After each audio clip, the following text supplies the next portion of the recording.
Hello everybody, welcome to This Nintendo Life episode 163rd. My name is NBZ. I'm here to talk to you all about Nintendo, the wonderful gospel, the world of video games, and who better to join me than Mr. Video Games himself. It's Ballyman91, otherwise known as Bally. Hi Bally, how you doing? I am your Valentine today on Valentine's Day. Absolutely. What a way we're spending Valentine's Day is sitting here in the afternoon recording a podcast. It's just... And then we were going to play some Apex Legends duos after. Oh, absolutely. Yeah, no, it's the perfect day. Valentine's Day activity. Absolutely. So, yes, we are here today to talk to you about the great video games of today, of yesteryear, of all time, really. It's just, that's kind of what we do. How are you doing, Bally? Doing all right? Good. Playing a lot of very good games. It's that period where there's not much out, and we've got kind of like a wave of games coming, and we don't even know all the games in that wave, which is also interesting. We're still waiting for Nintendo Direct that's probably imminent. What am I trying to say? Imminent. There. I'm not gonna help you out there. I'm just gonna leave you hanging. I did it. Imminent. Good. There we go. Imminent. Very well done. Round of applause for Bally for being able to say words on this podcast, which he's been doing for almost 6 years. Who knows? 7, I guess. Jeez, almost. We'll get there. Hey, we're talking about video games on this show, and we're going to talk about lots of them and other things. So, Bally, do you want to tell people what it is the show will be about today? We are going to do a 2-segment show today. For our first segment, we're going to be talking about the games that we have been playing, including our game trade games. I should mention that we talked about at the start of the year. And then for the second segment, we are going to do a deep dive on the 3DS, a bit of a retrospective. So, that system's kind of reached the end of its life now, and we kind of wanted to talk about some of its highlights and I guess some of its lowlights as well. Yeah, celebrate it, discuss it. All in excruciating detail, so that will be a lot of fun. It's a system that spanned most of the life of the podcast, really, so it's a good one to discuss, and we'll get into the weeds, but we'll kick things off with it's all about strategy DLC these days, Bally. That's what we're all about. Two of our favourite games from last year individually, you with WarGroove, me with Fire Emblem Three Houses, they both had big DLC drops recently, the last couple of days, and we've both been dipping into those a little bit. So how about you go kick us off with a bit of the WarGroove DLC and what they've added to that game? Yes, WarGroove Double Trouble has just come out, and it's got a ton of stuff in it. You've got some new commanders, there's like a new faction called the Outlaws, and they are Scottish, and it is the best thing ever. I will leave it at that, but they've brought in a co-op campaign for the DLC, as well as like a couple of new units that then they've kind of retroactively added to like the other mission structure. So there's like this new kind of like tent that you can build on a map. Well, it's already on the map, and you can have riflemen as one of the new units, and you can also have thieves. So the thieves essentially can't fight, but they can ransack a village. So you can go to a village and turn it into neutral without even fighting it. So normally in WarGroove, you have to like fight a village for like a few turns or get one really heavy hit on it in order to make it neutral, and then you get another unit to come and take it over. Whereas if you got a thief, you just walk up to it and it immediately goes neutral, and as a result the thief steals money, and if the thief goes back to the tent, it can deliver money back to your commander that you can then use to build new units. So it's like this kind of added layer. Oh, interesting. So you don't get the money instantly. You do have to like move them all the way back to the tent in order to get it. You have to move them all the way back, right? And when you move them back, they actually move much more slowly. So it adds like this extra kind of push your luck kind of mechanic, which is nice. And yeah, it's pretty cool idea, and kind of is incorporated into. I've only done the sort of first couple of co-op missions with Caroline, but it's cool. And then the other unit are the riflemen, so they're very ammo based. So the second you talk about ammo, it feels a lot more like Advance Wars, where ammo is much more of a big deal. There's no other ammo really in WarGroove, so these units can shoot almost the entire length of the map, but they just can't shoot diagonally. Now they say they can't shoot diagonally, but you can they don't shoot in a perfectly straight line, in the sense that you can actually shoot a perfectly straight line of 3 squares. So you can technically shoot slightly diagonally, but basically the rifleman can only shoot as long as they have bullets, and then you have 3 bullets. You can use 1 per turn, and then you can reload at any time. But if you take a turn to reload, you can't attack. You also can't move and attack. You have to stay stationary in order to attack. So they're really cool. They're like an extreme long range unit, and they're very powerful. And in order to defend against them, you have to either be out of their line, or if you are in line, you have to literally hide in a forest. It's no good like even hiding in a mountain or behind mountains or behind a forest. You will still get shot. You have to be literally in a forest. Right. I was going to ask that because like I know that there's different terrain, and like there are mountainous parts of the landscape, and obviously there's like the villages and the fortresses and stuff.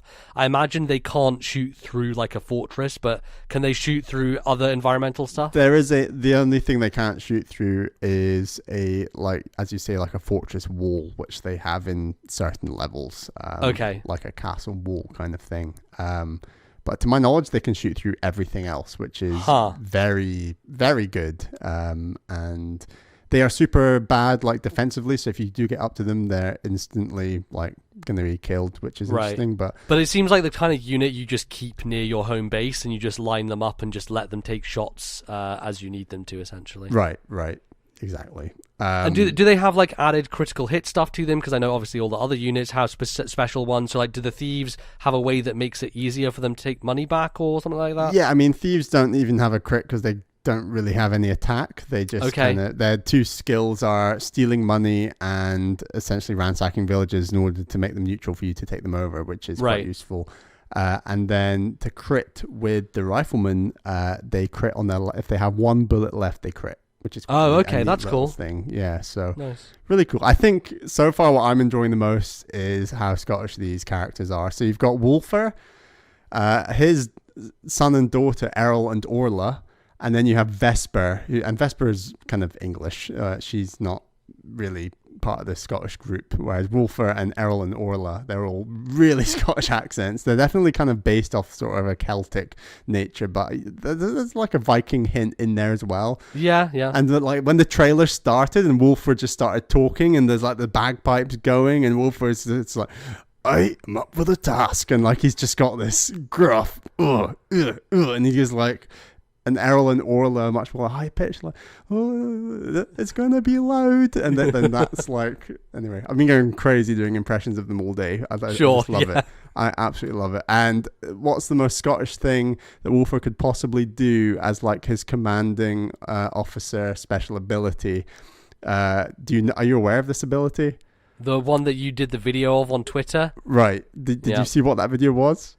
Yes, it was you basically using, I guess, an axe to golf swing an enemy into a lake, basically. Yeah, exactly. So you can literally walk up to any enemy and you can punt them in the direction that you're basically facing. So, and if you force the enemy onto a space that they couldn't otherwise exist in, they will immediately like die. Insta-kill, basically, yeah. Insta-kill. I imagine it won't work on a commanding officer because that seems a bit overpowered, but I think it works on every single other unit, which is really cool. So you can like punt anything into the sea that's not a boat or a flying unit, essentially, which I think is really cool. And yeah, obviously another Scottish stereotype with golf is in there. So, and then Errol and Orla, they've got like Errol, he's like defensive, so he can do a defensive special, and Orla does like an area of effect offensive special, where it's basically a square on the map that periodically turn on turn just grows larger and larger and just eviscerates anything in its path, which is crazy powerful. And I've only just unlocked Vesper. She's just sort of appeared as the campaign's gone on. I believe she has some sort of like fog mist kind of special, which I don't really know much about yet, but yeah, it's cool. Do you know how long this campaign is? Like, does the map seem smaller than the main one? Not much small. Like, the map seems smaller, but it still goes to all 4 areas. And you meet like all like Cherrystone, Felheim along the way, and like Heavensong, and then Florin, and yeah. So you can like pick which one you go to first. But yeah, it's really cool. It seems like a lot of content, and So the map me and Caroline are on was kind of attacking from different sides, but we still have like a few of each other's units integrated into each other's factions, essentially. So is the co-op campaign the same as this campaign, or is it a completely separate thing on its own with different maps and different areas? It's a unique campaign. Like, okay. All the maps are built ground up. So it's not the same as the Scottish army. It's just like a completely different thing, different menu option. Yes. The Scottish army is only in this co-op campaign, which you can also play single player, I should say. Like, it's not like it's Wait, so what you're playing through right now, you can play it single player, but you can also play it co-op, essentially. Yes, and it is a completely separate campaign to the main story campaign. Right, that's why I wanted to clear up, because I didn't know if this Scottish thing was its own single player thing, and they also added another co-op campaign as well, but it seems like it's just this one that you can either play single player or you can play it co-op. Right, and then these characters appear in the arcade mode and stuff as well, so that's all like arcade mode's kind of like mini campaigns that you kind of have to play back to back. Like, I did one of them the other day. It was quite good fun. So okay, cool. Yeah, it's really cool so far. Like, I think the new units are fantastic. I think having some Celtic people in there is very fun, and it's just, again, the animations are through the roof, and the voice acting, it all brings a lot to this game. And this DLC is free. Like, I'd highly recommend, if you own WarGroove, give it a go, especially if you have someone else who's into this game, and then you can give it a go. I'd highly recommend. I'm not that far yet, so I'll probably try and beat the campaign, and I'll check back in the future with how that campaign goes. Sweet. I then very much paid for DLC because Fire Emblem Three Houses dropped their big story thing, which this is a trend with Nintendo, is they put out a quote-unquote expansion pass, and they're like, hey, pay money for this, we'll give you a t-shirt which has Nintendo Switch on it, and then Link can wear it, and it'll look really stupid. But the main bulk of our DLC won't come until later in the year. They've done it with Xenoblade, they did it with Breath of the Wild, and I think maybe Rabbids did a similar thing. I'm not quite sure with Rabbids. I know Rabbids had the expansion, but I didn't know if there was stuff before that. And now they have done it with Fire Emblem, where, you know, earlier last year they were like, here's some maid outfits, and I'm like, I'm not paying for fucking, I'm giving you 25 quid for fucking maid outfits. But like, it comes to the point where they're like, okay, here's the big story thing, and obviously they announced that around the same time as Sakurai did the Byleth reveal. They were like, hey, here's a trailer for the new Fire Emblem DLC.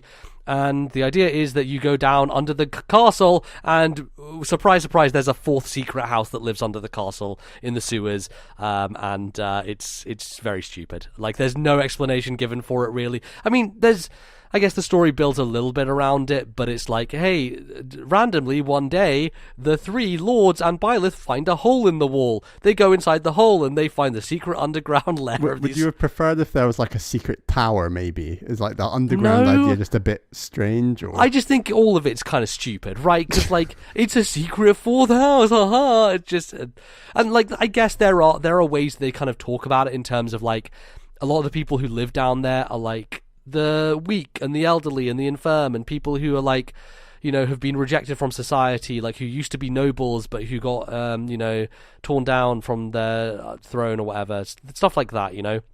So it's kind of this area for rejects to go to live, and there's someone from the church who kind of knows that it exists, but most of the church doesn't, or most of the people who live in Garrigmark and who go to the school don't actually know that they exist down there. Anyway, the whole setup of it is that you have these 4 new characters, and they all have different classes. So they're brand new classes for Three Houses, which I was very excited about when I saw the trailer, because one of those classes is Darkflyer, and Darkflyer is a hell of a class from Fire Emblem Awakening, which is like a magic class that is on a black Pegasus Knight, or on the back of a black Pegasus, and they have an ability called Gale Force, which allows them to kill an enemy, and if they kill an enemy, they get to attack and move again in the same turn. So they can basically just do 2 turns in 1 turn if they are powerful enough to kill enemies, which usually they are. I haven't actually seen any evidence of Gale Force in this current one, because it seems like the way that you level up skills and stuff doesn't really work in the DLC, and it's one of those things that's been stripped away, right? It's for me, I was like going into this being like, oh great, I'll get more support conversations with these new characters, it's gonna be great, and I'll do a bit more like learning their classes and leveling them up. and you start the DLC and everyone's level 20, and you're like, oh, okay, this is weird. They kind of give you a set few characters, so you have Hilda from Golden Deer, you get Ash from Blue Lions, and you get Linhardt from Black Eagles, along with the 3 main lords as well as Byleth, and then you obviously get these 4 new characters helping you too. So when I started it out, I was like, oh wait, this is weird. There's no, like, when you go in between maps, you're kind of wandering around the underground area. So it's like half a house. It's not like a full house. It's in terms of number of characters, yes, it's half a house, like who combine with characters you've already seen before. But there's no way to teach them. There's none of that stuff. There's no way to do tea time or support conversations or any of the monastery stuff that was in Three Houses. And initially I was like, you know what, I kind of miss that stuff. Like that stuff was really important in terms of linking you to these characters and making you feel like you're invested in their progress, right? Like knowing what class you're going to make them, you know, giving them skills that you wanted them to have, and even just the support conversations is a real core aspect of Three Houses. And the side story just doesn't have any of that. And I think it cuts a lot of it out because they have allowed you, after you've beaten this, or maybe after you've just started playing it, to actually recruit these 4 characters in the main game. So if you play the main game in part 1 before the time skip happens, you can recruit all these 4 new characters, and they will have support conversations in the actual main story as opposed to in the side thing that they've made up. Which, to some degree, I'm like, okay, good, like that gives me more incentive to play through this game again because I'll have new stuff to do. But also, it's a little bit disappointing that this story that's now very much focused on these 4 characters and where they come from and who they are doesn't have any support to go along with it. But then, like, I played a bit more, and I'm probably about halfway through. I've put about 4 hours into it, and the last couple of maps I played were really good. The challenge is much higher. They have definitely put a lot more emphasis on a bit more different style of like map objective. Like the map that I just did was about escaping, and there are a bunch of very powerful enemies who are chasing you, and you are running, and you're trying to deal with killing some of the ones who can catch up to you, while also trying to get a lever switched in order to open a door in order to go to a next area. It's not quite the level of something like Conquest, but it's definitely leaning more in that direction, and I was very impressed by that. And I thought, oh wow, this is really cool because, you know, you have a character like Linhardt who's super slow. He moves at like four squares every time, and so he was constantly like being caught up with by some of the fast rogue characters who are running after him. And so I had to do a move which was a new skill from Yuri. So Yuri's one of the new characters. He's really good. He's a trickster class, and the trickster is this mix of swords and magic, but also they're able to do the thing where when you attack an enemy, you can move away from them, which usually is only reserved for mounted units. Like when a paladin attacks someone, then they can run away again, or when a Pegasus does the same, you can do that. But he can do that. He also has a skill where he can just swap himself with an ally. So I would be like swapping him with Linhardt so that Linhardt could get boosted further ahead, and he would be able to kind of stop the enemy that was coming to attack Linhardt. So it was a cool use of like skills that I hadn't really needed to use in the main game. And I'm not to say like it's super difficult, but I felt a tension in that map that I hadn't really felt in a lot of the other Fire Emblem chapters in Three Houses. So they have done a really good job of making this a bit more of a focused experience, right? Between battles, you'll have cutscenes and dialogue, and then you'll maybe wander around the area where you can go to the shops and you can, recruit more battalions and stuff like that. Replenish them, actually. I don't think you can actually buy more battalions. So it's really stripped down in that sense. And like wandering around that area is just kind of talking to people and nothing else.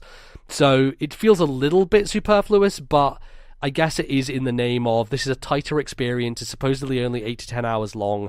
I've got 3 maps left, I believe, so I'm over halfway through, and I'm 4 hours in. So I imagine I'll finish it in like 7-8 hours.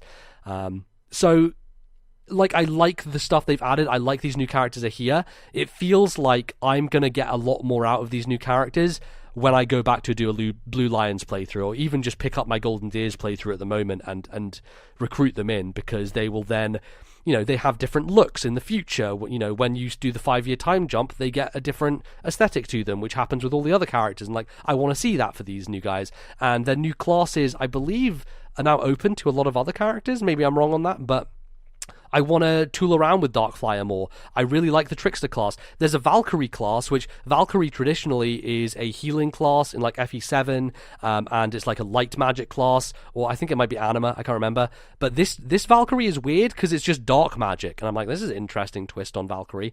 And a lot of the class stuff in Three Houses was a bit of a twist on previous ones as well, which I found kind of interesting. But War Monk is another one. So Balthazar, but I can't remember his name. He begins with a B. He is a War Monk, which means he has like fist to fist, but also he can heal people. And also the Trickster class can heal as well. So there's a lot of interesting mixing and matching of different units here, which I like quite a bit, and it freshens it up. I've been mainly using the new characters, trying to level them up a bit more, as opposed to the older ones who I've used mostly in my other playthroughs. So it adds a bit of freshness to it. But overall, I would say it's a pretty cool expansion. I wish that there was a bit more focus to like doing the support conversations within the expansion itself, as opposed to like throwing them out into the main game, which is, some people won't want to play through the main game again. For some people, it'll just be like, I've done enough. I've done my one for a fifth time or something. For a fifth, yeah, exactly. So yeah, that's kind of the warning I'll tell people. Is like, if you're going into this, be aware. This is how it is. It's a far more streamlined thing, and to some degree, I appreciate that, because like by the second half of the game, I was like, can we just get rid of the monastery? But I think jumping back in like with new characters, I kind of miss it almost, it's weird, but I think that's the unique thing about Three Houses. That's kind of the thing that differentiates it from other Fire Emblem games, and not having that feels maybe a little bit more hollow. But yeah, it's good, and I will probably finish it either today or tomorrow, because when it comes to Fire Emblem, I just burn through that shit, so it will be very easy for me to finish it very soon. So yeah, cool. We have done a good wrap around on those two new pieces of Nintendo video game stuff. Let's then move to game trade. So Bally, at the start of this year, we had this idea where we're like, okay, you play this game, you play this game, and we force each other to play a game of each other's choosing. And it seems to have worked out that we've both... That we hope that the other might enjoy. It's yes. It's not like a game that we know they would, clash with, perhaps. It's not like a purgatory of you being like, NBZ, play Metroid Prime 2, motherfucker, right, yeah. and I don't hate think yourself. you'd enjoy Metroid Prime 1 or 2. Well, yeah. Well, one day I'll eventually play those games, and it will be a thing. It needs to come to Switch first, but yeah. Sure, of course. So I chose for you to play the first Phoenix Wright game, Phoenix Wright Ace Attorney, and you chose for me to play Okami, specifically Okami HD on Switch. Yes. So now it's time to do our game trade, to talk about both these games together. And I didn't know if this was going to happen, if we would both end up playing them in line with each other. It turned out we took about the same amount of time to beat both of these seemingly, games yeah, each, seemingly. more or less. I think I did take just under 25 hours, maybe around 22 to 23 hours, and I think that's what you took to beat Okami. So I was about 23 hours for Okami, yeah. So Phoenix Wright Ace Attorney, the first in the trilogy, it's really a type of game. It's one of my blank spots, like, the whole visual novel thing, I guess, right? That's kind of what this game is going for. Yeah, like, in some senses, Phoenix Wright is visual novel.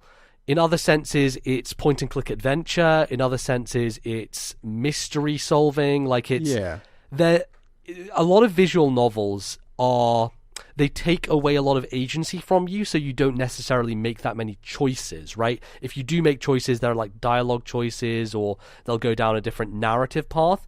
And Phoenix Wright is very much a game that has puzzles and solutions to those puzzles, or like they have mysteries and you need to solve the mysteries. So it is visual novel in its presentation, but there's different gameplay elements to it that make it stand out a bit more as a video game, I guess, to some degree. Yeah, so you've got like these investigation segments, but also they're combined with more of the courtroom stuff. And I did find like the investigation segments there, they were at their best where they were most sort of poignant and short, and like there are occasionally areas within the investigation segments where it can be a bit tricky to work out how to progress. Like you have to find a specific item to present to a specific person in order for them to be surprised or be like, oh well, then in that case you need the key to go here to do that thing, and that aspect can get tricky at points. Right, that's the kind of point and click adventure stuff that I'm not as big a fan of, which is you need to know which person is going to be where and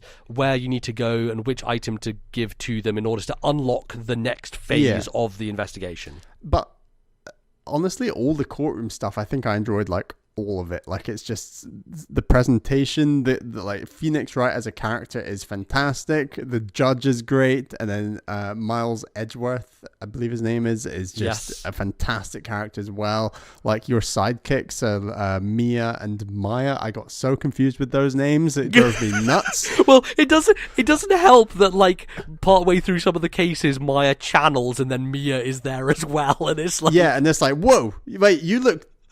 Wait, no, and there's like, oh wait, they look different. Oh wait, no, I'm just getting. Is that Mia or Maya? No, she's just spirit channeling her sister, and just her breast just enlarged ridiculously.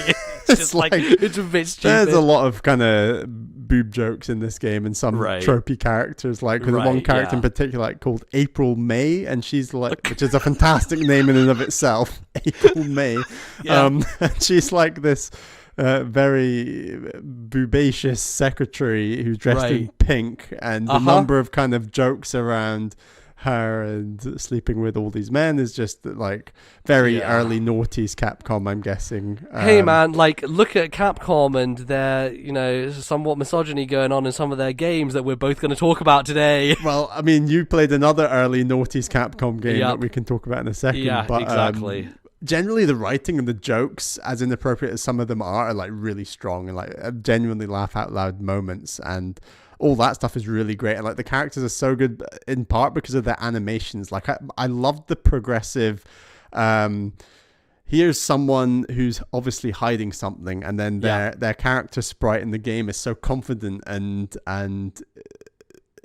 like they're impenetrable, like they're invincible, and then gradually you're like, but what about this thing? I'll challenge you on that thing, and then you see them break down a bit, and they're kind of like sweating a bit or something, or bent over a bit perhaps, like panicking, and then as you present like another thing that completely proves that they're kind of like a killer or something, and then all of a sudden you see them like completely lose it, and that escalation I think is done even better as you go throughout the game. Like the scale of the crimes, the people involved ramps up fairly consistently, progressively throughout the game, which I really enjoyed. Like to be honest, like 23 hours was a little bit too long for this game. I was pretty done in terms of with the game after Act 4. However, I do think Act 5 is also a very strong act, as much as I do think Act 4 is stronger. I think the ultimate problem is that Act 4 is the climax of the story. Like, it's the end of the main story, and so you got new characters and like Emma and Lana Skye who come in the 5th act, and you're like, whoa, right, we're changing everything up. But then obviously Miles is still there, and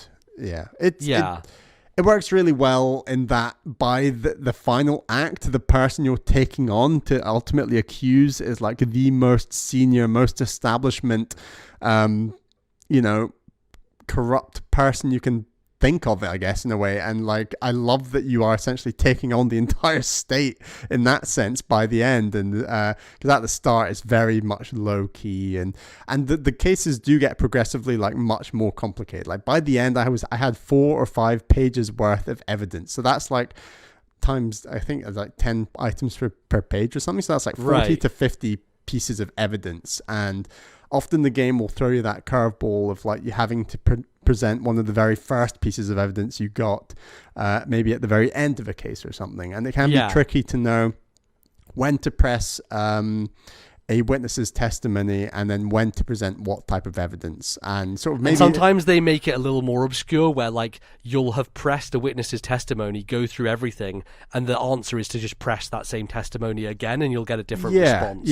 Those are the parts where I was a little bit like, it's not really great. Yeah, there were occasions where I'd need a guide, and then by the 5th chapter, I was quite keen to go to the guide more frequently, because I just wanted to like see the end of the game and progress the story a bit quicker. And also on top of the fact it was considerably more difficult than the 4th case from my perspective. But like it's a really cool, gripping story. That feeling of, oh crap, like the person I'm defending is being portrayed as a murderer, and all of this evidence, like this person's even admitting they are the murderer. Like, what on earth am I meant to do from here? You know, and you're kind of thinking, how does that unravel? They definitely always have those moments where you are just like, there's no way out, and like it'll do this like dun dun dun, and like someone will shout objection, and like a new thing will come into evidence, and it will be like, oh shit, this flips the entire thing on its head. It's very anime in the way that it's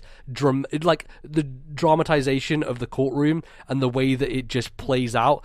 If there's a soap opera-iness to it, but there's also like a very anime like craziness to it. Yeah, as well. there's an anime craziness to it, and there's like a tiny bit of like spirit, the afterworld kind of like mediums, channeling. Medium channeling. There's a tiny bit of that, but other than that, actually the cases are, and like the acts of violence that are in them, and the way that evidence is portrayed and stuff feels actually really realistic in many aspects, and kind of makes it really strong. Right, like there's a grounded element to it, and yeah, you know, and it's that groundedness that I think is actually really strong about this game. And because if you did go for just crazy anime, like how on earth are you meant to second guess anything? You know, like you're never going to. Like there is a logical conclusion to every bit of evidence, even if some of it's a bit more obscure. It's not all just based around supernatural nonsense. Like there's a good chunk of that, and like part of the cases and figuring things out will involve the supernatural elements. And I think there are parts of those elements that get a bit more emphasized in some of the later games as opposed to this one.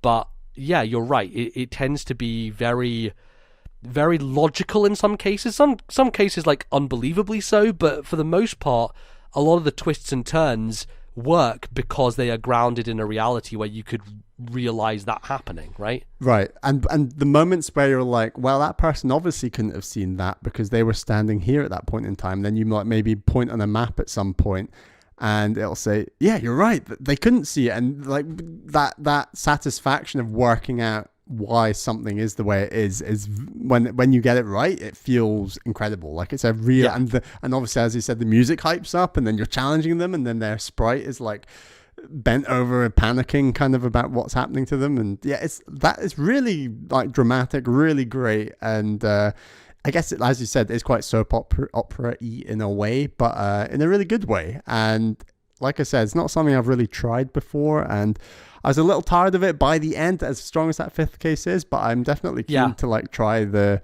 next one, and I've got it sitting waiting on my Switch. You got the trilogy. I've indoctrinated you now, motherfucker. You hooked me right in. So yeah, I'll play the second one eventually. I'll probably give it some time, just because I do need a bit of a break. The second one is definitely probably the least liked game in the franchise. Okay. It has some cases which kind of drag on a little bit and are not the best cases.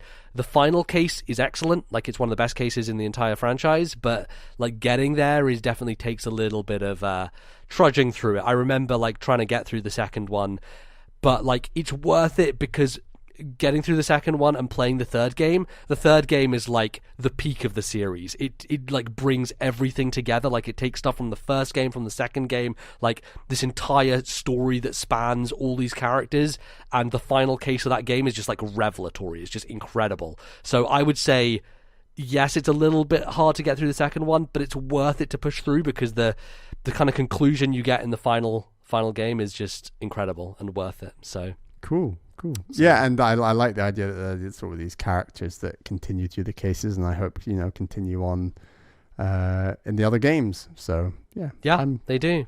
I liked it a lot. It was very, very enjoyable. Yeah, I wasn't sure how you were going to react to it, right? Because it is a game that I played years ago, right? Like I bought this in 2007 when we went to America back then, and I picked up Cooking Mama for you, I got Trauma Center for Ali T, and I bought myself Phoenix Wright. And it took me a while to beat the game. Like I remember playing through it and eventually like getting through all the cases, and I think it's a long game with that fifth case. Like it is about a 23-25 hour game. But I think because like when I was younger, I didn't play games in the same way as I do now, and so it took me way longer to like probably over the course of like 6 months or something I finished the entire game, or maybe longer than that, maybe a year or so. And so I think some of the exhaustion that you're talking about with the fifth case didn't necessarily hit me, though I remember it being really long. And And the fact that I don't remember that much about it kind of speaks to the idea that the first 4 cases are very much one narrative, and then you kind of have this thing tacked on at the end, which, you know, the rest of the series doesn't do that, because the rest of the series builds itself around the model of 5 cases that are all connected, and the first one and the final one, and all the way through will have some kind of link between them. Yeah, so. And I think that while playing this game, I played a game like Kentucky Route Zero, which was like 6 to 8 hours of very heavy, like, text, even more reading of text, lots of reading. So I think maybe that added to like how much reading I'd done with this game, and by the time I got to the end. But I won't make that mistake next time when I play the second game. So yeah, I would be really curious, like in the future, if they want to up the production on Phoenix Wright, like what is the chances of them doing voice acting? Because this is a game that I think to some degree works without it, but it could be incredible with it. I agree. Like, it could be something special. Yeah, I wonder if like they do the Fire Emblem thing where they now, you know, have voice acting for literally everything, and like that elevates Fire Emblem so much in my mind. I wonder if Capcom ever gives Shutakumi the leeway to spend a bunch of money on Phoenix Wright, but I don't know. So the most recent one was Layton versus Wright. No, the most recent one was Spirit of Justice, which was the 6th game in the main series. And that's come out in the West? Yep, I played that. I talked about that on the show 4 years ago, I think, in 2016. Okay. At the end of 2016, I talked about that. Maybe it was 2017. I can't remember. It was a while ago. So if there was another one, like, it would be an original game on Switch, and as a result, you could hope that there's the chance they'd go for voice acting, I guess. Maybe, yeah. I mean, they've been talking around Ace Attorney 7 is going to happen. There's nothing known about it. We don't know when it's coming, anything, what platforms, etc. I would imagine it would be a Switch game. That would make the most sense. Because this trilogy is like completely cross-platform now, isn't it? Like, it's on everything. You can play this on iPad, you know. They actually put out Phoenix Wright on Wii back in the day, on the Wii shop channel. You could download the Phoenix Wright games. They ported them there. This is a series that has been pretty much everywhere at this point in time. So it doesn't necessarily have any like dedicated place that it should be, but it's, you know, it was born out on the GBA. The DS is where it got popular. 3DS is where a lot of those games came out. It's tied to Nintendo in a way. So I would be surprised if it wasn't on Switch day one for the next game, whatever it is. So cool. That's from great. One early noughties Capcom game to another. Yes. Okami. Let's talk about Okami HD. A game which underwhelmed me in a huge way. So in like numerous ways, or one big way?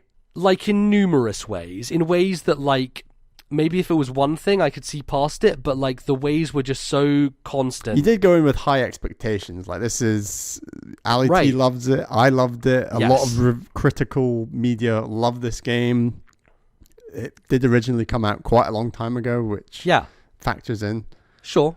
I think the real reason why I'm underwhelmed by it is that idea that it's so beloved, right? I think that its critical reception, the way people talk about it, the way people compare it to like Twilight Princess, and I think this is one of my biggest issues with the game is not necessarily with the game itself, it's with the people who on IGN podcasts back in the day, and like I hear all the time people who shit on Twilight Princess and then proclaim Okami as the next coming of Christ.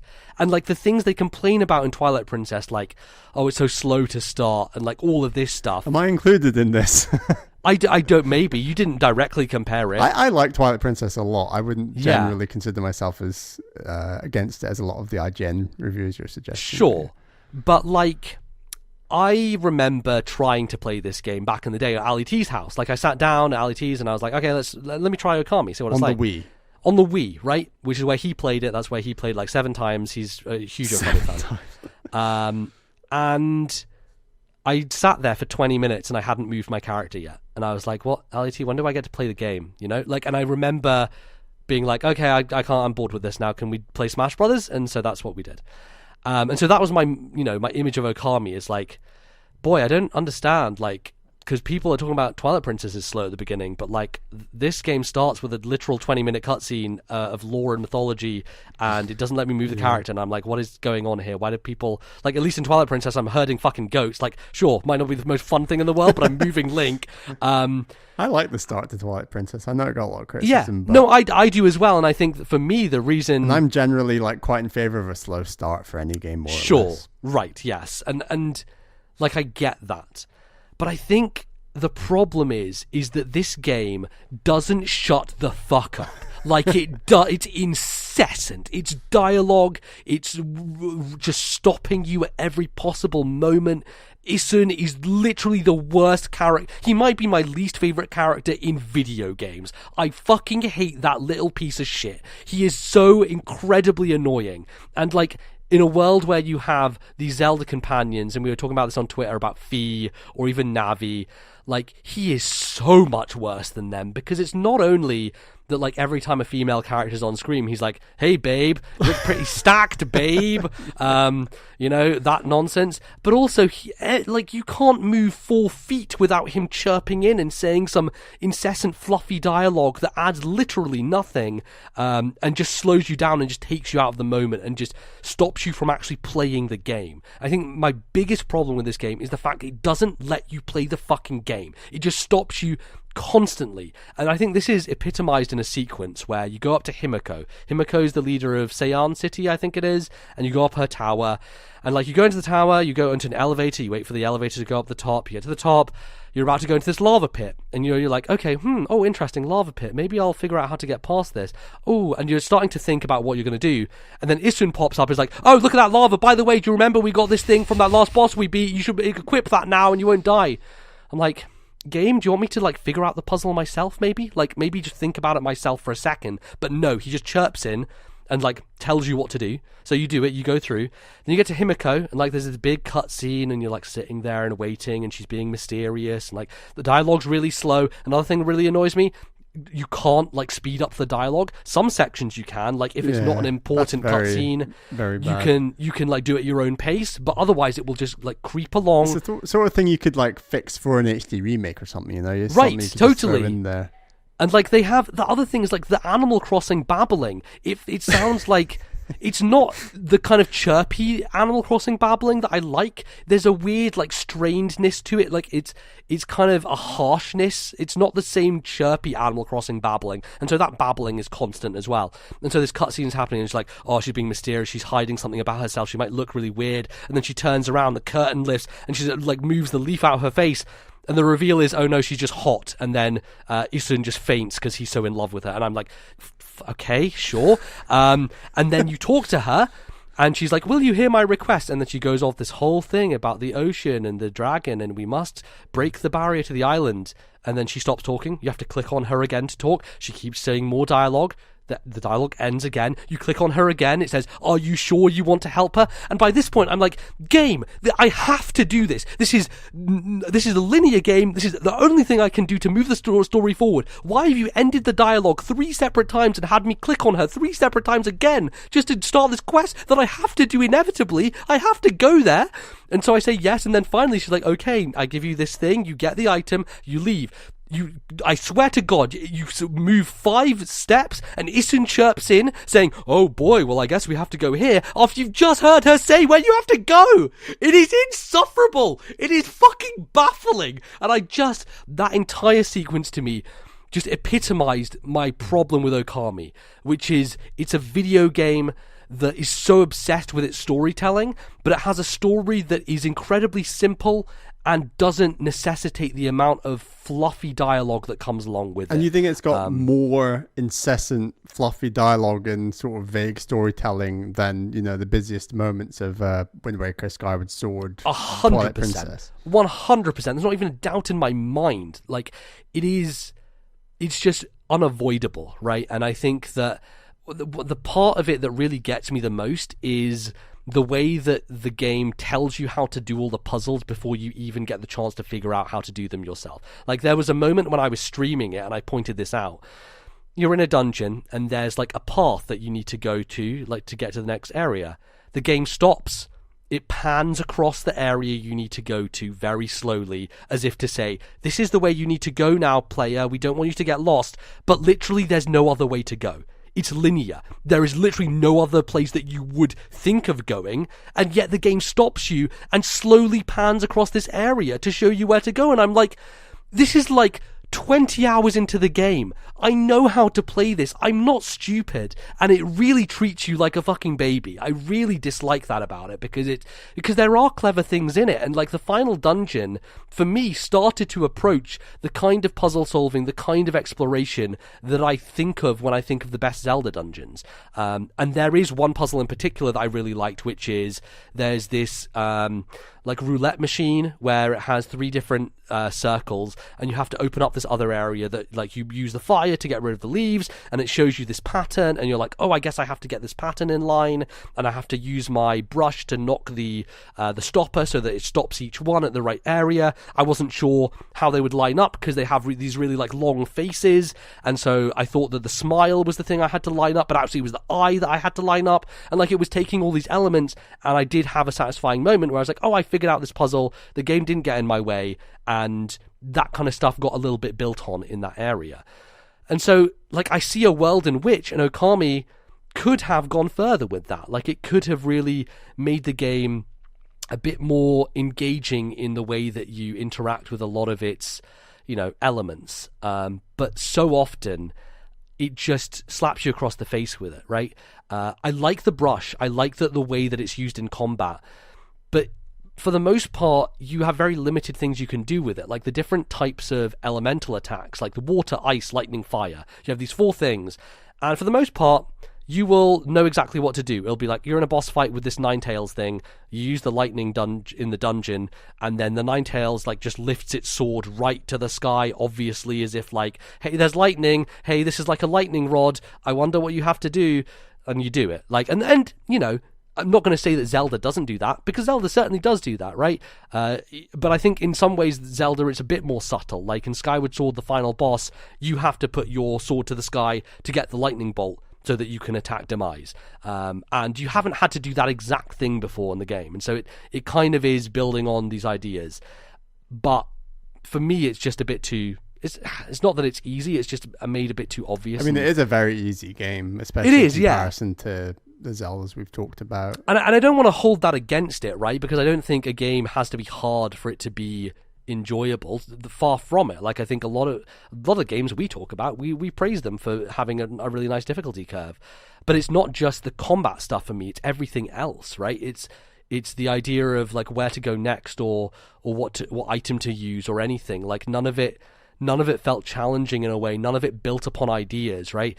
You get the slowdown mechanic, and you know, you use it for one purpose, which is there are these giant brushes and you slow them down and you go past them, and then there are these giant spiders swinging and you slow them down and you go past them, and it never evolves that concept within the dungeon itself. Like, there are definitely areas later. I mean, there's a lot of like elemental, take this element, drag it to that point in order to interact with this, or you need day or night cycle, go between moon and sun. That's a popular one, and I mean, I do like that stuff. I agree it could have gone further. What did you think of like some of the locations and the environments, and some of like the more the splendor, the wonder? Like, for example, the dragon you were talking about. One thing that I really remember is like running across its back. It like forms a massive bridge that's just very much like, whoa, geez, okay. Yeah. There's definitely that. For me, like, that's the strong suit of the game. I think it's pretty obvious, but like the theming, the environment, it's very impressive. You know, there's this underwater area you go to, and like the art style has aged superbly. It really does look gorgeous. It's great watercolor, like pastel-y, not quite the cell shaded in the same way that a Wind Waker is. Like, there's more of a... It's just so stark. Like, mountains are portrayed by literally 2 little squiggles, and they just kind of wobble in the breeze, almost like they're pretend in a way, but obviously they're real. Yeah. Like, it's very bold. A lot of the trees are actually 2D, and they don't have 3 dimensions to them, or even like grass on the ground. As you move, the 2D kind of pans with you in a way. Right, yeah, exactly. Weird, and then you like, you know, do a circle on them to refresh them and add the blossom to come and everything. And that stuff feels really good. Like when you, again, Twilight Princess comparison, it's like lifting the Twilight when you go to a curse zone and you find the tree. Yeah, there's a lot of that, yeah. and I love the animation where it just like all the water and the grasses and it all just like pushes out and expands across the area and like brings it back to its former glory. That stuff is great. Like lots of really good environments and themed areas. I like when you get turned really tiny and you have to traverse that entire space, go inside the Emperor's body, go inside the mouth of a dragon, the little village with the birds, Seian City itself, like so many great locations, like that elevate the scope of the world, the sense of place. I'd highly recommend checking out, like, there's videos done on YouTube about this, but like they kind of match the lore from the game to like real Japanese mythology and stuff. I'd highly recommend. There's like 10-15 minute videos. They're really interesting about how some of that stuff links. Right, and I imagine a lot of the gods will link in and how they are tied to it and how they work with all their 13 brushstrokes. Yeah. And how like the map you're on is like a vague actual map of Japan. Like, is it? Okay. That's partly why the most northerly part you get to, the snowy area, is like the island Hokkaido. Like it's a more snowy area. Right. Yeah. No, that makes sense. That's pretty cool. And one of the other things I really like is the way that towns, like the names of towns, just kind of float in the sky. So like it's this waypoint thing almost to show you this is the way to this area, and you kind of look up into the sky in it. Yeah, it's just so bold. It's like, whoa, definitely. Okay, right. Yeah, but it works, right? Like it doesn't feel out of place in that world. It makes sense. And for me, that has absolutely that alongside the soundtrack, which is excellent. It's a really good soundtrack. A lot of traditional Japanese style music, but also this kind of melding with Zelda, like the kind of.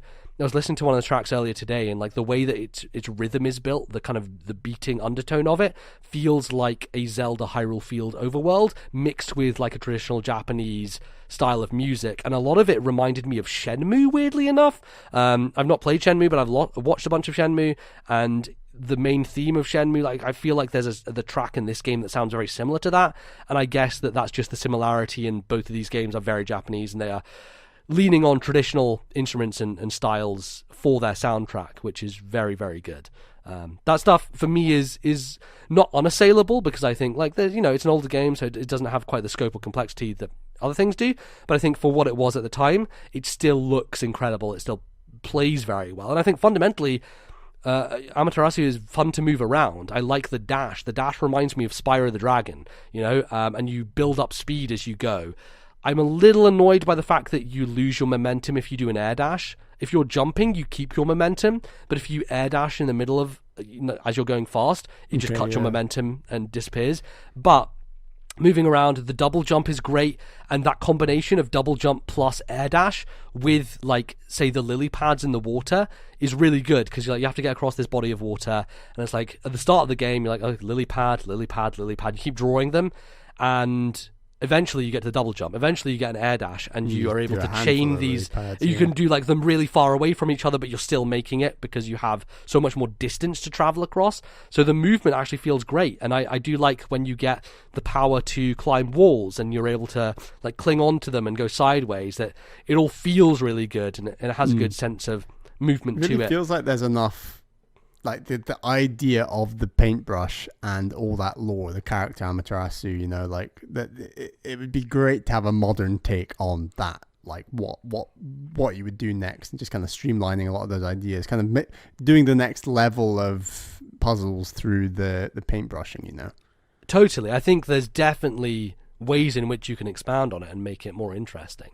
But my other issue is like the combat itself, to me, felt very pointless, because, well, number one, it's very easy. That's not really the reason why. I think it's just, so you introduce these types of enemies, and on the surface, they seem very interesting, right? Like this big turtle guy, one of the earlier hard enemies, and he like spins around, he has this hard shell, you can't damage him unless you get him into a certain state, wherein you can then draw a circle around his little like inside bulb and do a bunch of damage to him.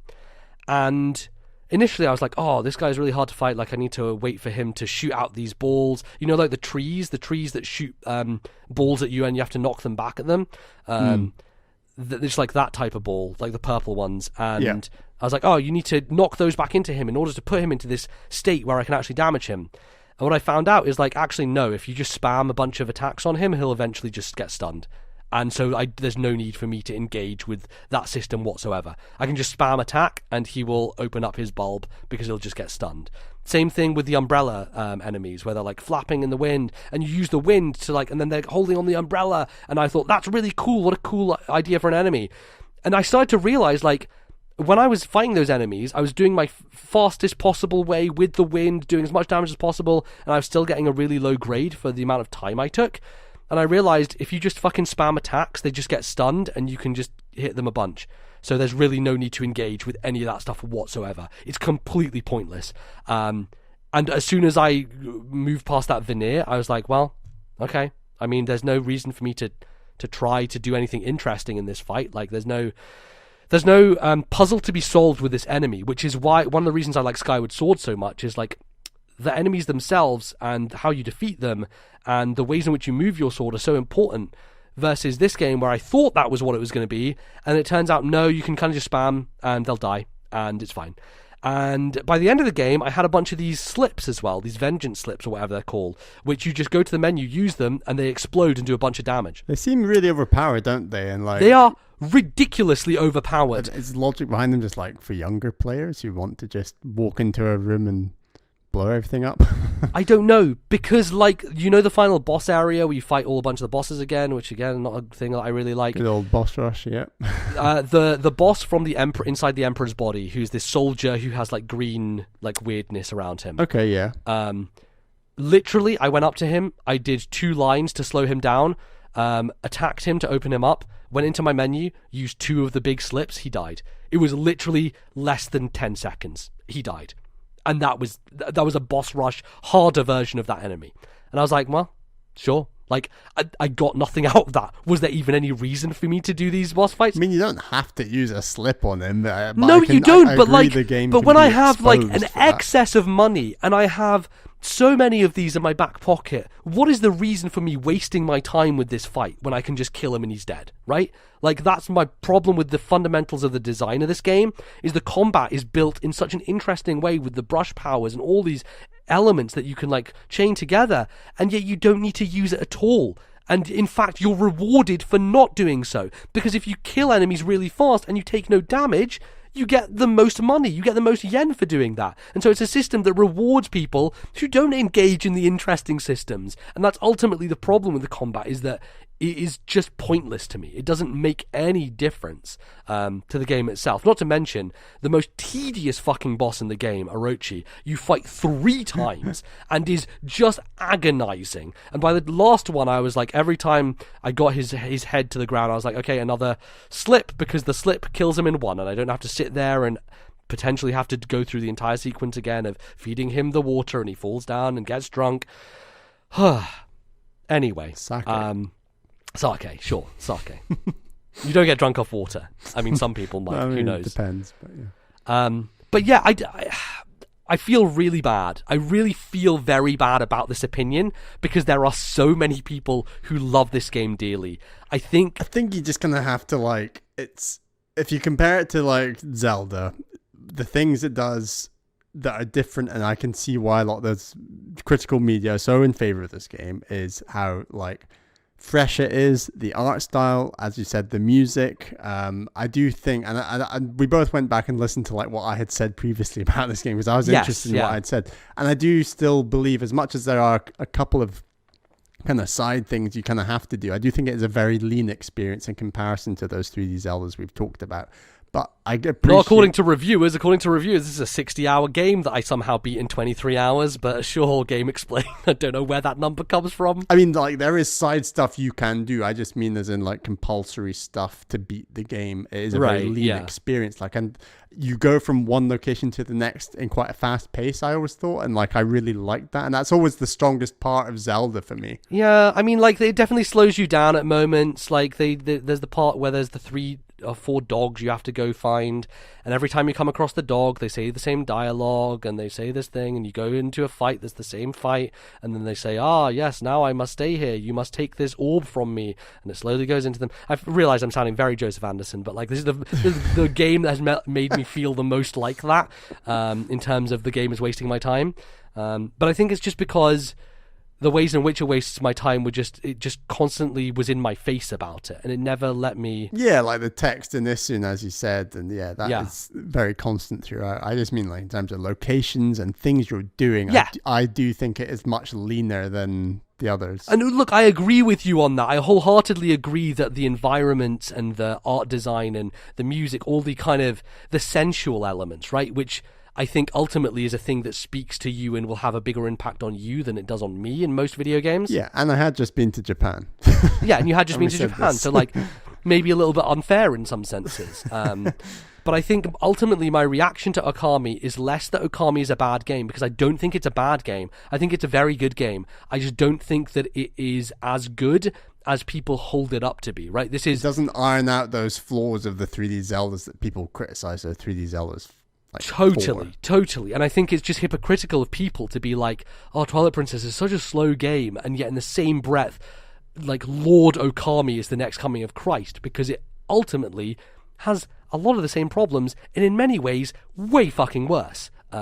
So yeah, it's more, my reaction is more to the reaction of people than the game itself. And I think in some senses it's kind of a Mario 3 situation where I'm like, I literally don't understand why people praise this so much, that's just where I come from.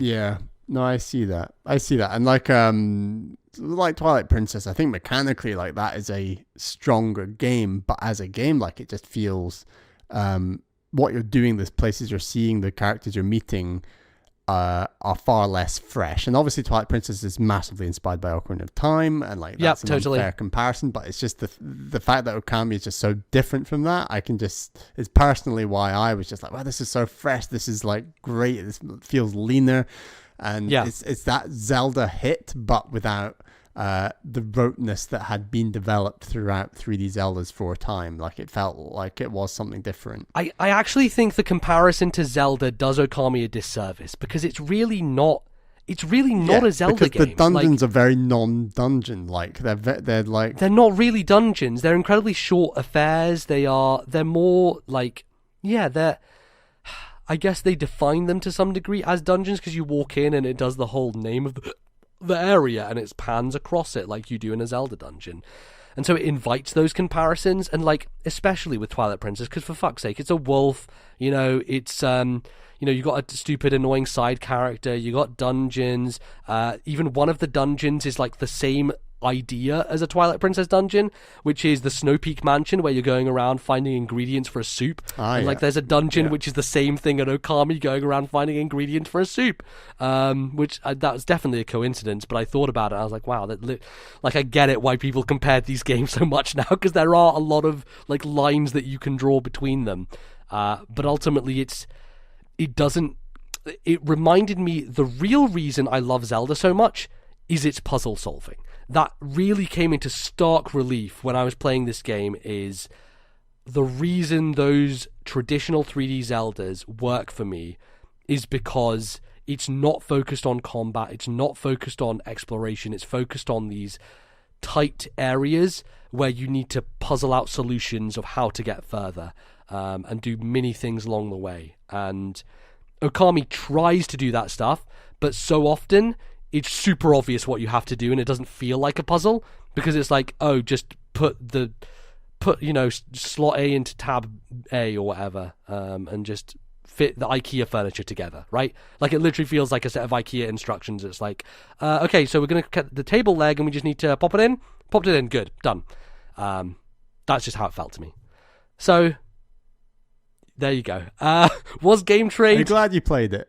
Was Game Trade a successful endeavor? I think it was an interesting one, no doubt. I think it was cool to go to this game that, like, you've really enjoyed and have my own perspective on it. And I think it's interesting that I came out with such a different experience. It's cool in that way. So, and I'm glad that you liked Phoenix Wright. You're never gonna like have the same fervent love of it that I am, but I think that's the same with both of us for these games. I think it's, we're just trying to introduce each other to things that we really, really love. Yeah, and we'll have different, reactions. We'll to them. Bring Game Trade back again. It'll come back.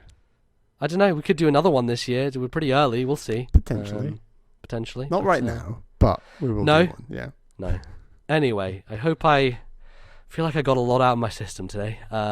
So hopefully I didn't annoy too many people, and people are going to... Next time on Joseph Anderson, Jesus. we were going to count the number of times the shrine appears in the Legend of Zelda. How much time you waste.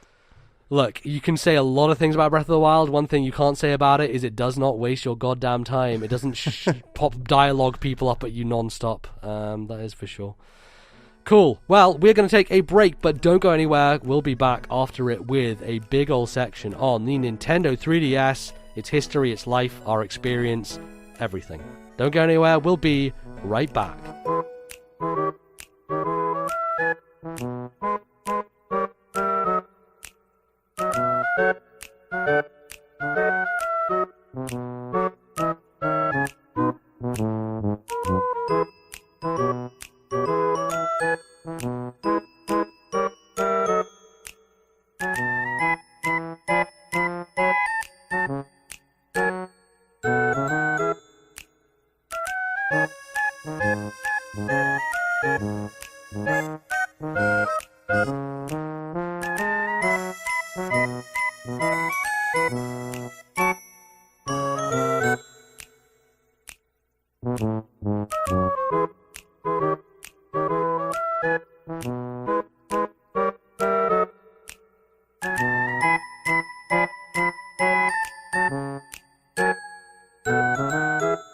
Alright folks, welcome back to the second part of the show, and in the absence of any Nintendo Direct this week at least, we were planning potentially to talk about that if that happened, but it didn't. We are here to do a big old retrospective on the Nintendo 3DS, a system that came out in 2011, and this show started at the end of 2013, so we were like a couple years into the lifespan of 3DS by then. But pretty much most of this show's life has spanned a lot of the 3DS. The 3DS has been a big component of games that we've talked about as we have gone, over the years of uploading episodes and chatting about Nintendo.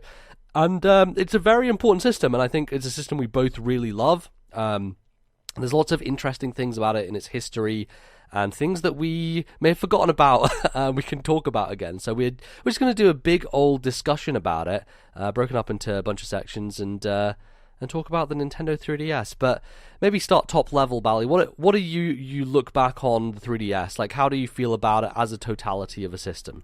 I feel like it's the system that I really kind of matured on games while playing. It was the system where the DS, the Wii.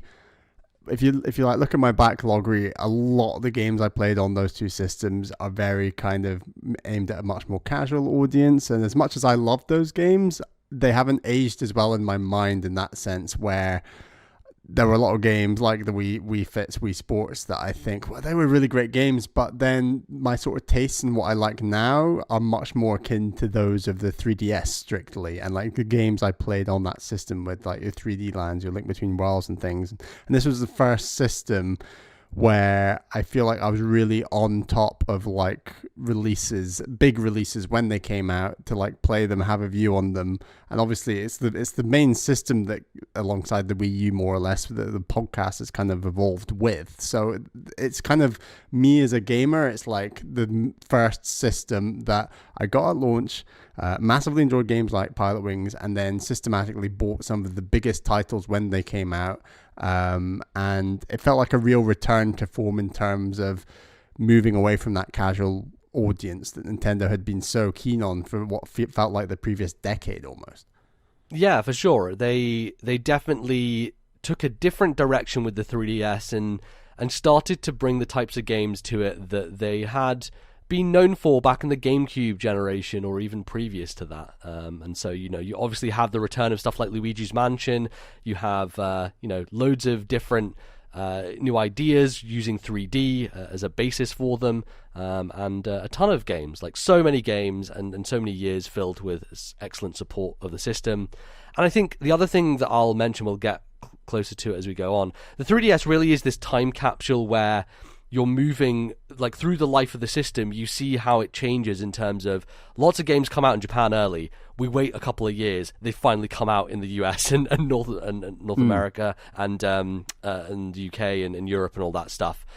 And like by the end of the lifespan, you know, you take a look at something like Fire Emblem, for example. That game came out first in Japan, then it was like a 6-month delay for it to come out in North America. It was a 3-month delay for it to come out in Europe. And by the end, Shadows of Valentia was basically day and date across all 3 territories. And so even with that one series, you can see how they start to move from this direction. The culture of the whole industry had changed substantially just in the lifespan of the 3DS. Right, the worldwide nature of the internet and everything had just completely changed things, and now we're in an era where the Switch, it has everything day and date, essentially. Everything comes out in Japan, North America, Europe, the same time, and even if it doesn't, you now have the ability to just switch your region on the eShop and just get it whenever you want, if you want to. You can just download Japanese games without having to import a Japanese 3DS or a Japanese DS and things like that. Like, it was actually also interesting because 3DS is this weird blip where Nintendo's handhelds had always been region-free the entire time. You know, the DS, I bought mine in Dubai and it worked with games from the UK, from North America, all these different places. You know, the Game Boy had always been that way as well. When I went and got my Pokemon Game Boy, I bought it in the US and got Pokemon Gold and Silver there. And then I came back, you know, to the UK and I could put other games that were, you know, I'd bought here and it would work. Whereas the 3DS was this one blip in their history where they were like, we're going to region lock it, and it turned out to be a really bad thing in many cases, like as my frustrations with waiting for Fire Emblem games showed. So now I'm glad that we're kind of back in the opposite direction, and the Switch kind of has taken cues from their previous handhelds, as well as being a console that now, you know, has region-free access to everybody. Very, very nice. So it's a hell of a system. Let's start off with before the launch, pre-launch of 3DS. What were your kind of thoughts before the system came out? How much had you followed it? Because my memory of 3DS before it came out was I didn't really know much at all. I wasn't following it too closely. And I think this was this weird interlude between, like, I was very busy at school. It was like last couple of years of school and I was like focusing on studies a lot.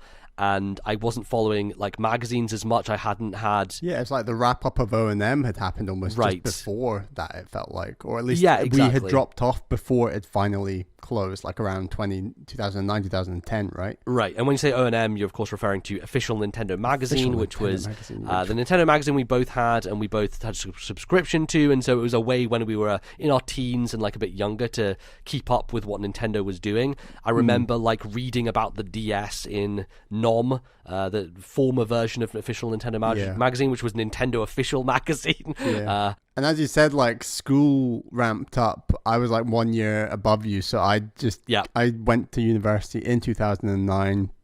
Massively dropped off games generally in 2010, and the 3DS was kind of a way back in my second year of university in 2011 when I picked it up on launch. Which, what month was it? Like September or something? No, it was March. Was it March? In March. Okay, it came out. Yeah. And I remember going to like the game shop in Aberdeen and like, you know, like, this is me getting back into games with my 3DS and Pilot Wings. Let's go. Yeah, and sure. We'll get to the launch in a second, but I think it's important to note that like we're so fervent these days about like, oh, E3 is happening, drop everything, watch E3, is the most important thing in the world. Yeah. And I remember a day, because I'd finished exams quite early because I did the IB program as opposed to A-level, and so I had an extra month off essentially, and I was going to school just like doing a bunch of bullshit, nothing. I came back like middle of the day one day, and I logged on to my laptop and I was like, oh shit, I forgot Nintendo's E3 is happening today. Like I was completely out of it. And I basically joined, I logged on, like found a live stream of it, and the press conference, it was at the point when Iwata was about to walk out on stage and reveal the 3DS. This so is 2010. Yes, this is 2010 E3, and this is kind of the end of the press conference where he kind of walks out on stage. It's lifted to the center on this kind of block, like this block lifts out of the ground and the 3DS is sitting on top of it, and he grabs it, he holds it up, opens it face and shows the face open to the public. It's like, this is Nintendo 3DS. Like he does this really slow staggered announcement of it, and it sticks out to me very, very clearly. But that was that was when I first knew what the 3DS was, I guess. It was just randomly going onto the live stream and be like, oh shit, E3's happening. Here's a 3DS, I guess. It was pretty interesting from that perspective. So I don't think you would have even watched that E3 at the time. You probably caught up on it later. No, I was like in first year of uni. I would definitely like been talking to you at the time, and you would have told me like, oh yeah, Bally, like, if you heard about the 3D, and like I was aware of the 3DS, and I thought the idea was incredible, and just the fact that they kept the dual screen idea and to move that into like obviously the 3D realm, like it's quite an interesting route that Nintendo went, where if you look back at their history, you can argue that the NES to the SNES is very much a iterative step up. You can argue the same for like the Game Boy to the Game Boy Advance. And I'd argue this is maybe only the third time in their history after those other two examples where they were iterating on a successful idea with the DS to go to the 3DS. And because every other step, they've kind of reinvented the wheel a bit, like to the GameCube to the Wii or Super Nintendo to the GameCube in some aspects. Like it's a very... N64 you skipped there, but sorry, yes. Skip the N64, but yeah, I guess technically that's kind of just like a power upgrade as well. But yeah, the N64 is very unique in like that controller and what it's going for, and likewise the GameCube is a very different system to the N64. This felt more iterative. Yeah, definitely. And it was building off the branding that they had been so successful with, right? And why wouldn't they, right? You know, the Wii and the DS were powerhouses. They had both sold over 100 million units of each. Like the DS, 150 million. Like one of the most successful platforms of all time. And so they would be stupid, right? When you think about it from a marketing perspective, to leave that in the dust. Which is interesting because they left the Game Boy name in the dust. The Game Boy name was a huge brand, but as soon as they shifted to DS and that became successful, they kind of... Yeah, because it was going to be 3 pillars and it became 2 pillars fairly quickly, it felt like. And the Game Boy, as you say, is a crazy big brand to just ditch like that. And I don't know, who knows, that brand could be back one day. Potentially. You know, when they find themselves in a bad spot again, Nintendo just bring out the Game Boy brand back to where they were. So, interestingly enough, I was looking this up and I couldn't quite get it nailed down. I'm not 100% certain. But do you know what the code name was for the 3DS before it launched? Oh, good question. We tend to remember a lot of console code names. So like the Dolphin for GameCube, Revolution, and then Project Cafe you'll remember for the Wii U. And obviously, the most famous one of all was NX for the Switch, which was just a name that was ingrained into people for years and years, just waiting for that final reveal. So, interestingly enough, a lot of emulators name themselves after the code names for consoles. So the GameCube emulator, GameCube/Wii emulator is called Dolphin, and the 3DS emulator is called Citra. And I believe Citra was the code name for 3DS. I wasn't able to 100% confirm this. I think it was. Is there a Greek link to the word Citra? I don't think there is. Citra, I guess it brings to mind citric foods like lemons and limes and things like that. And if you look on the cartridges of 3DSs, they will have a 3-letter... Like, there's a little number at the bottom, like a little number with dashes at the bottom of each cartridge, and the middle section will always say CTR, which stands for Citra. It's the same as the DS cartridges, which had NTR written on them, and that stood for Nitro, because Nitro was the code name for DS. So those code names kind of have a thing that is tied into them. I think the chip in the Wii U was called the Cafe or something like that, or the coffee chip or something, or some, I can't remember, it was like some latte chip or something that they named it, and that's why it was Project Cafe. But anyway, that was a thing that I didn't know about until I looked it up. I was like, oh right, that's why they called the emulator that makes sense at this point. But yeah, I wasn't really following speculation too much. I think I might have remembered like an IGN video or something earlier in the year before E3 in their reveal, and Nintendo actually had announced that they were going to call it the 3DS before they even did E3, so we knew the 3DS name was out there and we knew it was going to involve 3D of some kind. But this E3 was really interesting, so I went back and watched some of it, and one of the first things that Iwata is talking about is, okay, so we're going to have 3D pictures, 3D movies, and he talks about stuff like How to Train Your Dragon and Legend of the Guardians and Tangled being available for you to download and watch on 3DS. And I think at that E3, they did have samples of those movies, but this is really interesting as a capsule in time. For Avatar was the biggest movie in the world in 2010, or 2009, I think it was. So 3D was just such a huge thing back then.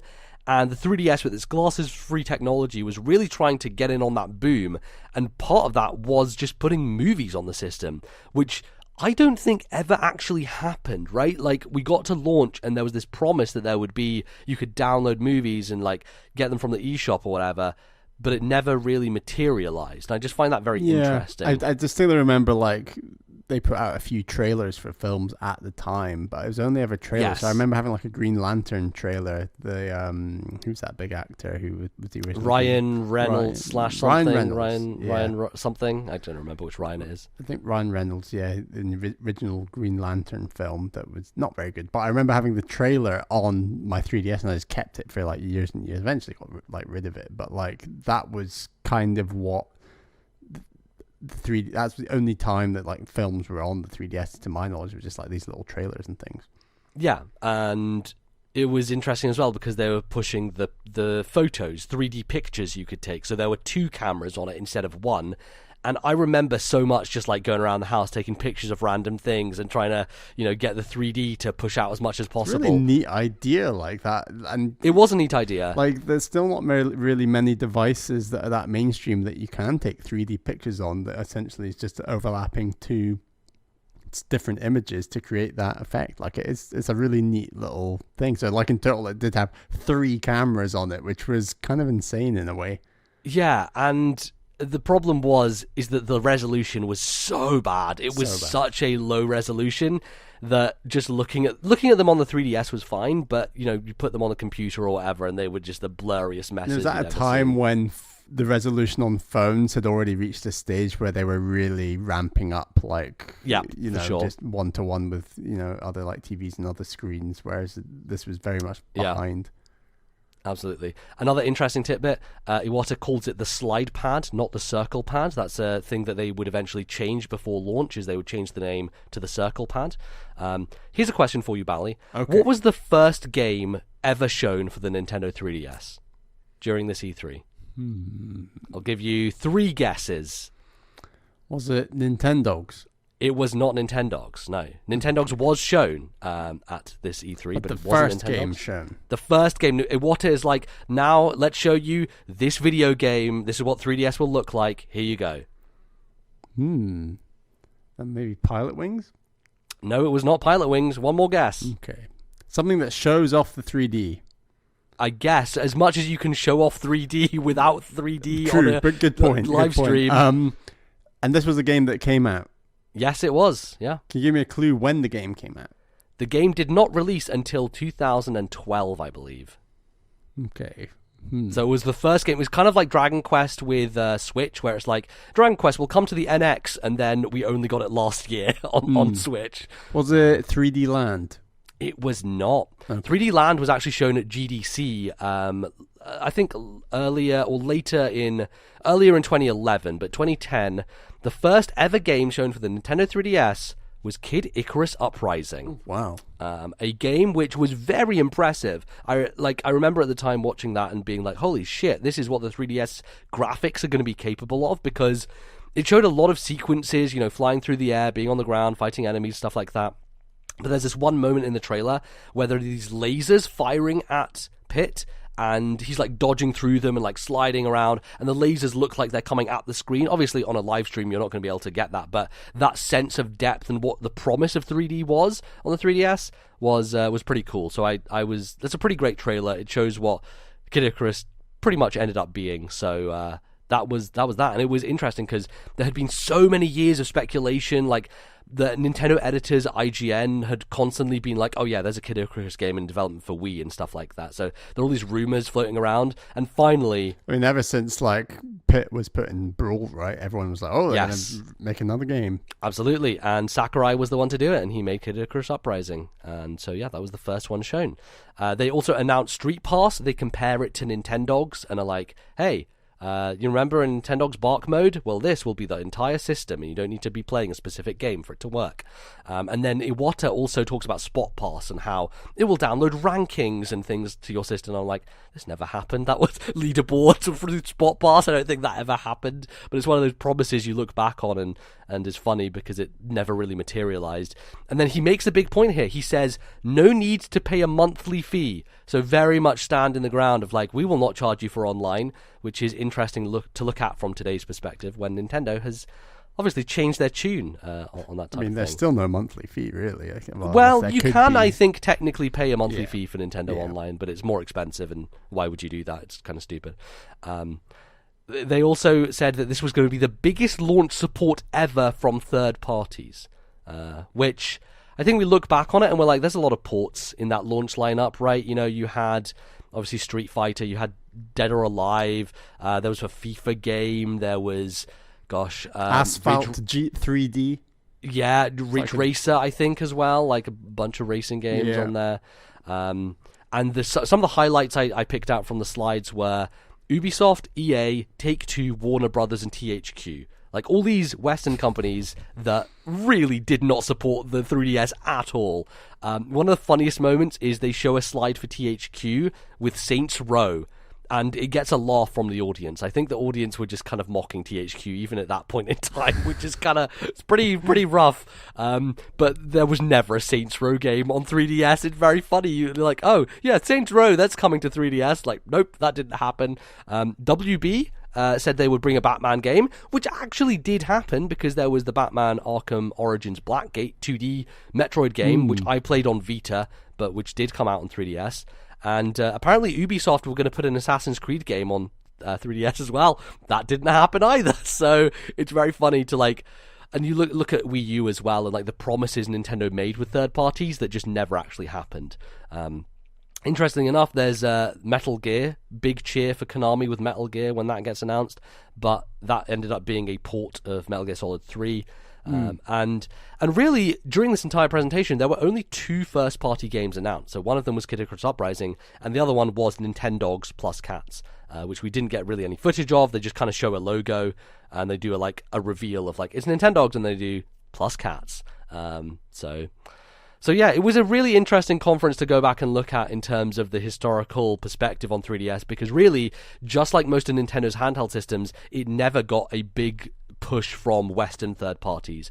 It was carried by Japanese developers the whole way through, and that was its legacy and continues to kind of be its legacy. Of the third party games that were on there were very, very Japanese. And that was more or less in line with like what Nintendo had been for a very long time at that point in time, right?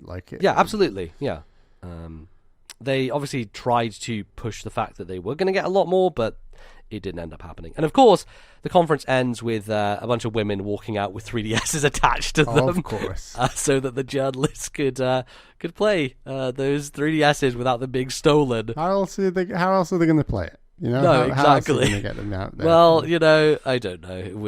It's a time and place, right? It really is. Someone somewhere has been like, we're a bit worried that people will steal the system. So and rather than attach them to the wall, we can attach them to these women, and therefore they won't steal them. Yeah, no, that's totally logical. Makes perfect sense. So yeah, it was definitely a bunch of excitement around 3DS. I think promises from Nintendo most of all, as opposed to actual software stuff, because software stuff wasn't super exciting until we got to, say, GDC next year, where they announced 3D Land, and that happened like right around the launch time. It was like March or end of February, March, where they announced 3D Land, and that was, you know, proposed for a later in the year release, which ended up being their November game.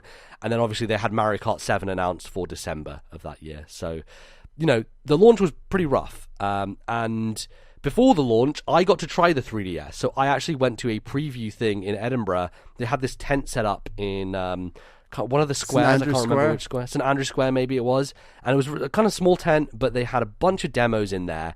And my first ever impression of the 3DS, when I saw 3D for the first time, was the complete opposite of what I expected. Because I was going in there, I think it was Nintendogs plus Cats. I think it was.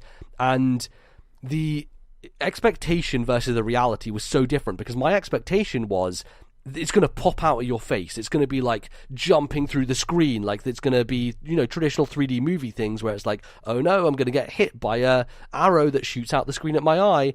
But it wasn't that at all, because the 3DS, what it focused on was depth. It was about looking into a space. It was about seeing what was in the distance and not stuff jumping out at you. And obviously there were some games that did that style of thing, but so much of the experiences that came to be the ones that defined the system were more about reaching into a diorama rather than, a thing running at your face. And so I think that was the thing that surprised me the most, was it wasn't what I thought it was going to be, but it was still very impressive. And it was an interesting few moments of just getting your eyes used to it and just understand what it was seeing, because it seemed just kind of like magic, right? It was like, how is this even possible? Yeah, that was the moment I was just craving, regardless of the launch lineup, the system generally, everything else that was announced to come. I was like, what does that initial feeling of 3D look like? And I knew that the first time I would try it was going to be Pilot Wings, and it like as you say, it is that looking into a box and the depth.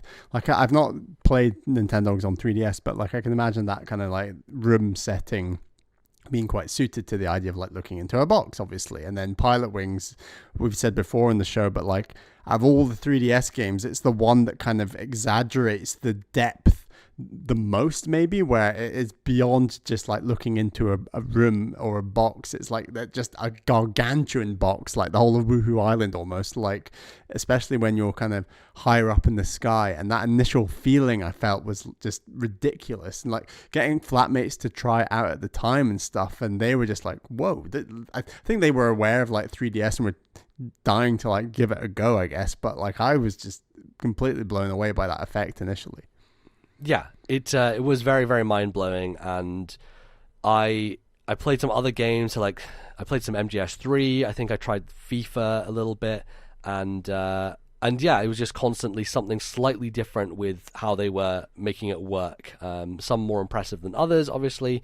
But and then I think someone interviewed me as well, and I was like, yes, and I was trying to be like very knowledgeable because I'm like, I know Nintendo, I'm really smart, type of deal. But it was a really cool experience because it allowed me to understand what this thing was that people have been talking about for ages, and it really was VR before VR in terms of, here's the thing, you can't really know what it's like until you see it for yourself. Yeah.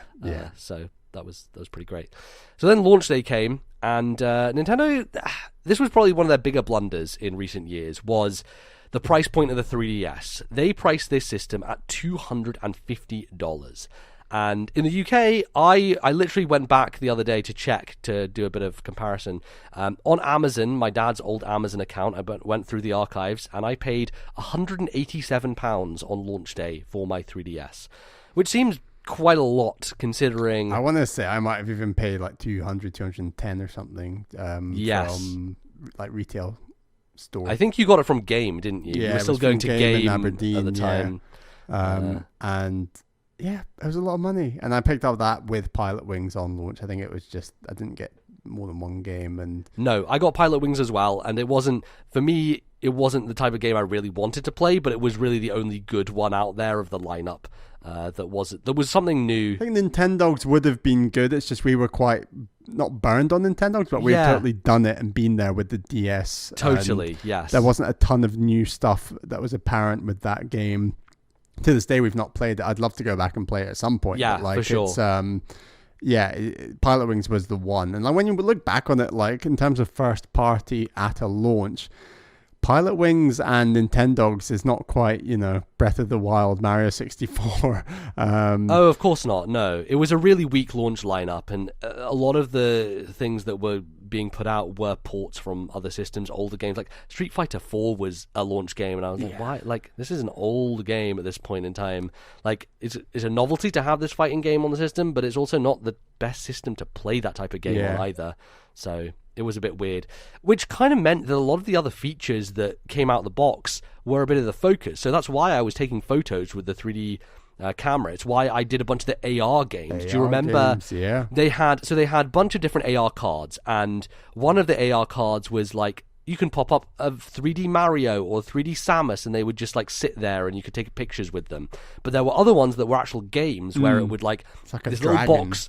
Yeah, this little box would open up and all these targets would appear, and you'd have to shoot the targets by moving your 3DS around the space and like looking at it from all these angles. And that stuff was really cool. The thing is, it's like very much a time and place, like in the moment, you do it a couple of times and then you've kind of seen it, right? You've played all the mini games and then you're kind of done, so you don't have anything else to do. And then so there was this one more thing that came with the system, which was Face Raiders. Yes. What are your memories of Face Raiders, Bally? Face Raiders was just like a bunch of my friends at uni at the time, just their faces on my system, and you just move around and shoot them, and it was just the most zany, like, yeah, it didn't feel the most replayable. It was just like this zany thing that I guess, I don't know why it was in there. It's just a really random thing for Nintendo to have done. Yeah, I think it was partially because the launch lineup was so weak. They felt they had to have something else in there as like a game, quote unquote, for you to play. Yeah. And they were I think Nintendo are always like this. They always want to, especially when a new system comes out, like take advantage of the hardware in the most ways and weirdest ways possible. It's kind of like why I understand they did 1-2 Switch. Like 1-2 Switch, when they announced it, we were just groaning. We're like, oh, really, don't go back to this. But from a Nintendo perspective, they're like, we've got HD Rumble. We've got all these other features. We want to try and use them out in this weird fun party game.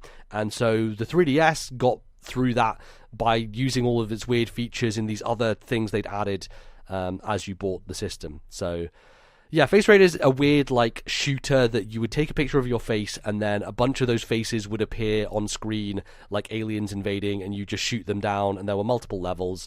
And that was kind of it. It was neat because they would just appear within the environment. So like you'd be moving your 3DS around your room or outside or whatever, and they would just populate in real time, like as AR software essentially. And 3DS was like one of the early kind of experimental things that used AR in a way, because the AR hadn't really been a big focus of games or of technology really. Was Street Pass at launch?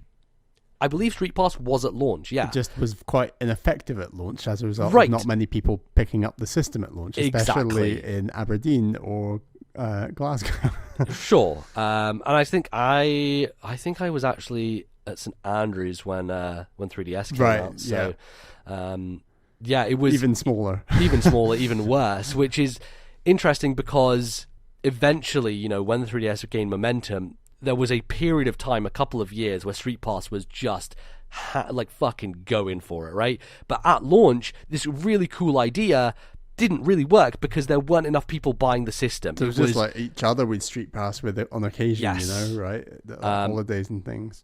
Totally, but the idea that you could walk past somebody, get their Mii, and then do a bunch of these mini games was a great idea that eventually saw the light of day. But the real problem here was that Nintendo were flagging, right? The Wii was pretty much done. No one was buying Wii stuff anymore. The DS was over. The 3DS was their new system, and they were doing poorly, right? Like this was kind of coming off their high, and they were not doing very well as a company. They launched this system at a way too high a price point, and by August of 2011, they had made this huge decision to slash the price of the 3DS by $70. They put it down to $180 from $250. Which was huge because Nintendo had always made a point that they made profit on their hardware, or that they never sold their hardware at a loss. And this is the first time. Like the Wii never really went down in price, right? It just stayed at that 180 quid, I think, in the UK. Yeah, I probably did drop it at one point, but they also put like just before the end, sort of, yeah. They put out the Wii Mini, which was the system that didn't have access to the internet at all and stuff like that. Didn't have GameCube controller slots. It was just like it was a really bad version of the Wii, which was super cheap, but I don't think did particularly well. And so, yeah, this was actually around the time that Iwata took his 50% pay cut. You'll remember that like their stock price was tanking and they're doing really poorly. And 3DS's really poor performance caused him to be like, okay, I'm taking a 50% pay cut. Which, you know, very respectable. One of the most, you know, you look at companies, corporations these days, you don't think about people doing that type of thing because all these people are greedy assholes and executives. But Iwata, like, embodied the spirit of, like, he was a developer. He is someone who very, very honorable, respectable, and, you know, I don't see many people doing that type of thing. But he did, which was kind of crazy at the time. And, of course, this meant that with them dropping the price, they had to do a special thing for people who had spent all that money on the 3DS. And so they introduced the Ambassador program, a program which I think defines the early era of the podcast for us in a lot of ways, especially on the GBA front, because a lot of those GBA games I loved it. Were there on the system and were never sold standalone. The only way to get GBA games on your 3DS was to be an ambassador, to have been an idiot, to buy it at full price when it came out, and to get these 10 games that were given to you. So initially it started with NES games, which I wasn't a huge fan of. Neither of us are big NES fans. They gave 10 NES games on around August when the program first started, and then it was December of that year that the GBA games came. It was December 16th.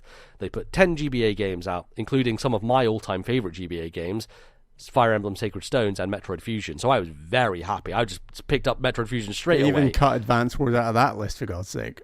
They did, yeah, you're right. I'm very surprised they did that, but it was a good lineup of GBA games, including, Yoshi's Island, Wario Land 4, bunch of interesting stuff that Bally would then go on to talk about at the start of the show when we kind of got to that point, because you had them and you were like, I have these games I'm going to play. And that's really what the 3DS was for me in that first year. It was literally Pilot Wings Resort and a bunch of Game Boy Advance games. And it was I can't even think of the second game I bought on 3DS. It probably would have been 3D Land. I was going to say, it must have been 3D November. Land. What time did that come out, sorry? It was November of that November year. 2011.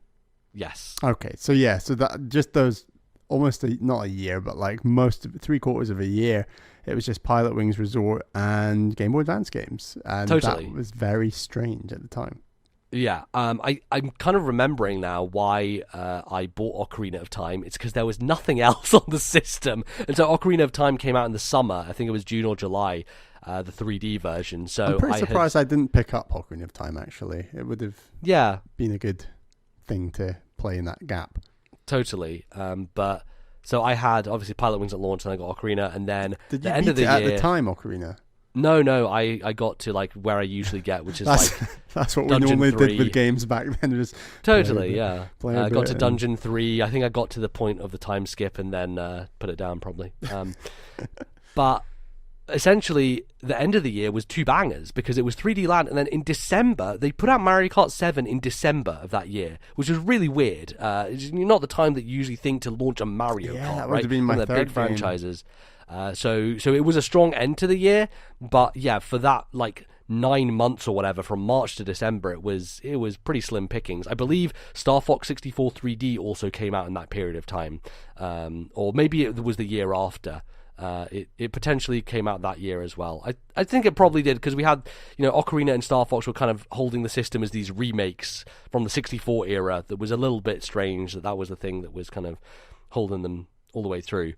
And also, I think the thing we need to mention is that at the launch, there was no fucking eShop. There was no digital way to purchase games on the 3DS until June of that year. You were just stuck with that launch lineup, plus Ocarina stuck of with Time the launch that came a lineup little bit later. And Face Raiders and the AR games and nothing else. It was barren. It was thinking about it now, like you understand why Nintendo had to do something, why the ambassador program and like dropping the price was necessary. And in fairness, like as a silly person who bought it on launch, I wasn't personally that grumpy. Like I was like, I've got these great. If I had played all those Game Boy Advance games when they came out on the Game Boy Advance, and then I was just getting them lobbed back at me, I would have been pretty cross. But the fact I hadn't played most of them, I don't know though, because like having grown up with Metroid Fusion and Sacred Stones, I was fucking thrilled to play those games again. I think the mentality probably was different back then. Yeah, had the Advance Wars been there, it might have been sweetened the deal a bit. But sure, to jump into Fire Emblem Sacred Stones or Fusion, which I did later in like the podcast, sort of the podcast era, I would have like maybe got more out of those games initially. Yeah, absolutely. So when the eShop launched, there were 5/6 games / things that came to it. Can you name any of these, Bally? I will tell you that some of it is Game Boy Virtual Console. So there are 4 Game Boy Virtual Console games, and 2 of these things are interesting that are not Virtual Console things. Okay, so can you name I have any? to name 4 games, 2 of which are Virtual Console games, 2 of which aren't. No, there are 6 games total. 6 games. 4 of them are Game Boy Virtual Console, and 2 of them are other things. Right. Was one of them Super Mario Land 2 and the 6 gold coins? It wasn't. One of them was the first Super Mario Land 1. Okay. Super Mario Land 1, yeah. That's 1. Yep. There was another one. I don't think Tetris. you're going to get any more of these, basically. There was another one, Wario Land 1, Mario Land 3. Nope. Well, 2 wasn't there, 3 wouldn't be. I'm going to put you out your misery because you're not going to guess these. Alleyway, which was a Game Boy game. Just coming to that game. Oh, totally. Tennis or Radar Mission. And so I think Tennis was in Europe and then Radar Mission was in North America. And then the other two things that launched with the 3DS, you might still have this on your 3DS downloaded. Do you remember Pokédex 3D, Bally? Do you remember this at all? I remember it. I think it's one of the things I probably deleted. Yeah, it was a free download that was... I think you could pay money to get more of it, but the initial free download was you downloaded it and it had like 3D versions of some of the new Pokemon from Black and White. Black and White, a game which launched on the DS, and still hadn't come before Pokemon came to 3DS, essentially. So that was really weird. I remember like looking at it and be like, oh yeah, these Pokemon in 3D. I wish I could play Pokemon on my 3DS, but no, it's still on the DS right now. And then the other one is Excite Bike 3D, the 3D Classics range. Ah, of course. And it was free. It was, yeah. So there was the 3D Classics range. Another one that I got for free was Kid Icarus. And those were really interesting. There were NES games that had got this weird treatment where they felt a little more blocky and had like pixels that were almost polygonal. It was bizarre because like remakes of the NES games in 3D. You could literally, like, with the slider on Excite Bike, you could literally see the world change, like being stretched by the 3D slider itself. Yeah. It wasn't just a case of, it was introducing layers to games that weren't there. They were like genuine remakes. Like it wasn't just a copy and paste job, but like it was really impressive stuff. And yeah, Excite Bike was the only one I ever owned. Did you own more? I had Kid Icarus. They gave that one away as well. I don't know if you ever downloaded it, but I think that was free. I wouldn't have bought any of these of my own volition. Right, okay.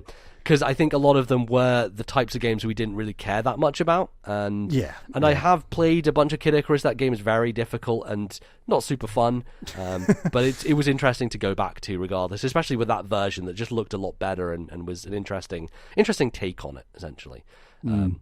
So like, you know, you think of the first year of the 3DS, and it is a real rough one. It's a tough sell. It's a hard launch.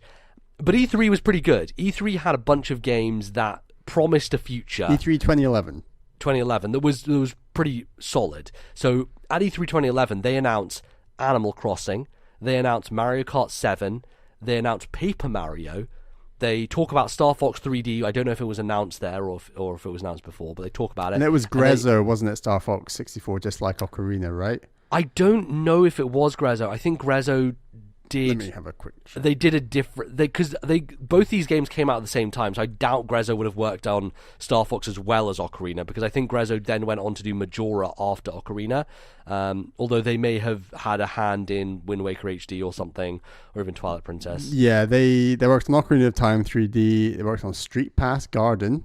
Oh, okay, yeah. Mm-hmm. And then, Majora's Mask, Triforce Heroes, Luigi's Mansion, all the way. And they worked on Link's Awakening this last year, didn't they? And yeah, Link's Awakening in 2019. So Grezzo, the Zelda studio for remakes. And the last one, which was the big one, was Luigi's Mansion 2 was announced at E3 2011. That is a banging E3. It's a pretty good one, wow. Yeah.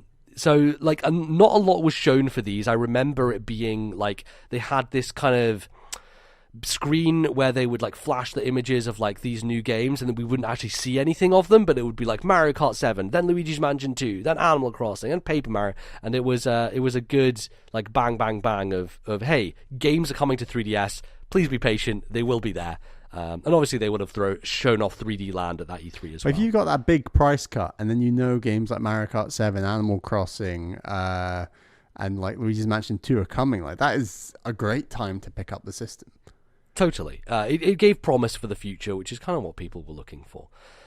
So before we get into some other the hardware features and things like that, let's take an email, because we asked for some emails about people's memories of the 3DS, and this first one comes from Miranda from North Carolina. She says, "Hi Bally and NBZ, when the 3DS first came out, I wasn't very interested in it. I didn't think the 3D was much of a selling point. However, once I got one on sale at Target for $125, the 3DS quickly became one of my favorite consoles. I have so many fond memories of the 3DS, one of which being when my brother recommended Fire Emblem Awakening to me. I downloaded the demo and played it over and over until I finally went to the store and bought it. Since then, I have become a huge Fire Emblem fan, buying and playing every game I can get my hands on. When I was in college, I took my 3DS with me everywhere and played it in the game room between classes. My roommates and I sat around playing games together for hours. We went to cons together, took our 3DSs and Street Pass, so many more people. Then when I went to Japan, I took my 3DS and Street Pass people from all over the world. It was such a cool experience. There's so much more I could say about 3DS. I'm really sad that it's pretty much dead now, but I honestly don't pick it up much anymore anyway. Even though it's a handheld gaming console, the 3DS will always hold a special place in my heart. Thanks for reading my email. Keep up the good work. And I think that that's a lot of people's experiences. Like, the 3DS came out and people are like, no thanks, I'll wait, actually, and then eventually realized how many cool things there were on it, you know. Street Pass being a big one, and we will talk about. I was going to say, should we talk about Street Pass? Yeah, so let's talk about hardware features. Sure. Street Pass is like the big thing, right? It was the defining feature of the 3DS that made it stand out as this unique device. And I just loved the whole thing surrounding it. I went back, when I was like reading up stuff and researching for this segment, I booted up Street Pass Plaza on my 3DS. And I was like, okay, yeah, what were the games again? Oh yeah, so Street Pass Quest was one of them, which was called Find Me. That was like the main sort of RPG game you would check in, and the others were just kind of like the panel pieces of the puzzle swap. Swap. Which I fucking love. Swap.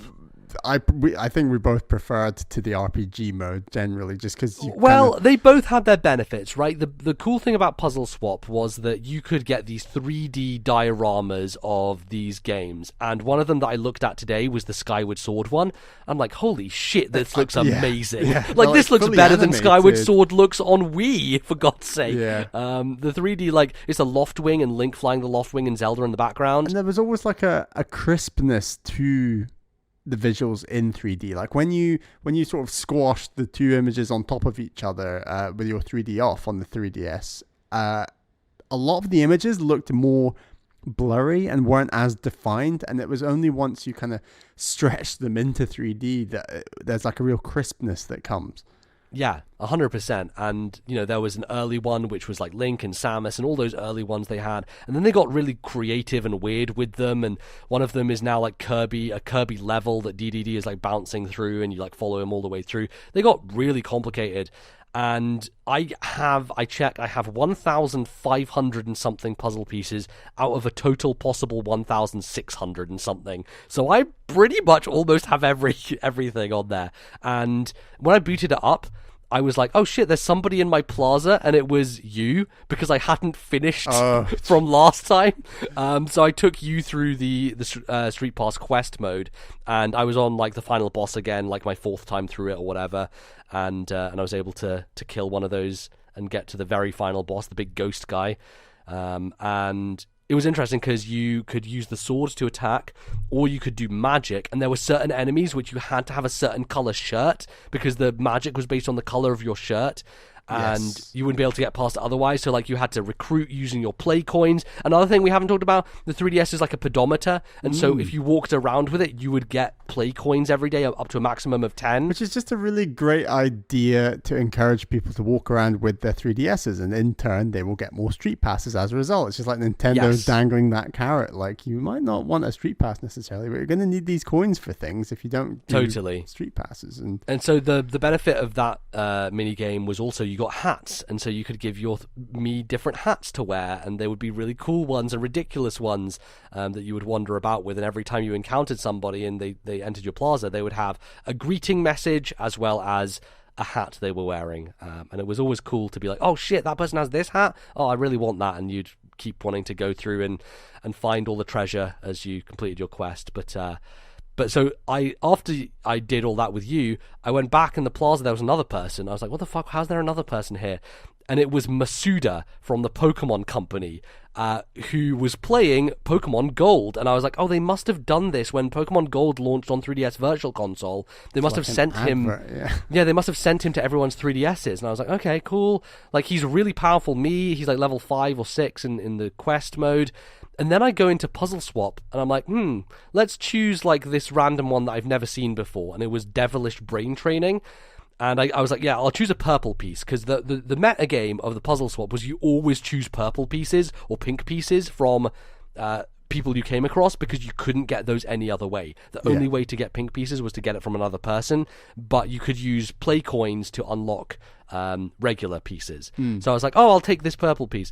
And he gave me 13 fucking pieces in one. I was like, what the hell? He's like some fucking Super Saiyan of Puzzle Swap. I got 13 puzzle pieces in one shot. I was like, this is ridiculous. I wish they would do more of that. But now, like, we're at this sad place now where I'll never be able to finish all of these, because the 3DS is like pretty much dead and no one carries it around anymore. I'm like, Yeah, I'm sure if we went to a games convention, we'd get a few. Like, you get a few probably. And we should maybe like talk about. So I've got numerous stories from the process of getting lots of street passes. I distinctly remember when I was living in Brussels and I was flying back to the UK before the Switch came out, so around like 2015 or whatever, 2016. And I had my 3DS like on in the airport, and I had like about 45 minutes till my flight. I think it was at Heathrow Terminal 5 actually. And I was like, I could sit here and play some 3DS, or I could try and get more street passes. I know, I'll just walk up and down this terminal until my flight and see how many street passes I can get. And I would intermittently like check it, because there's, I think, is it 24 hours or something that before you can street pass someone again? Yeah, something like that maybe. So yeah, I did that, and I got like 5 or 6 street passes at Heathrow Terminal 5 all the way in like 2016. So top tip, like there are still people out there, maybe not now in 2020, this was 4 years ago, I guess. But and then on top of that, I distinctly remember like holidays with parents, especially in Orlando at theme parks and things.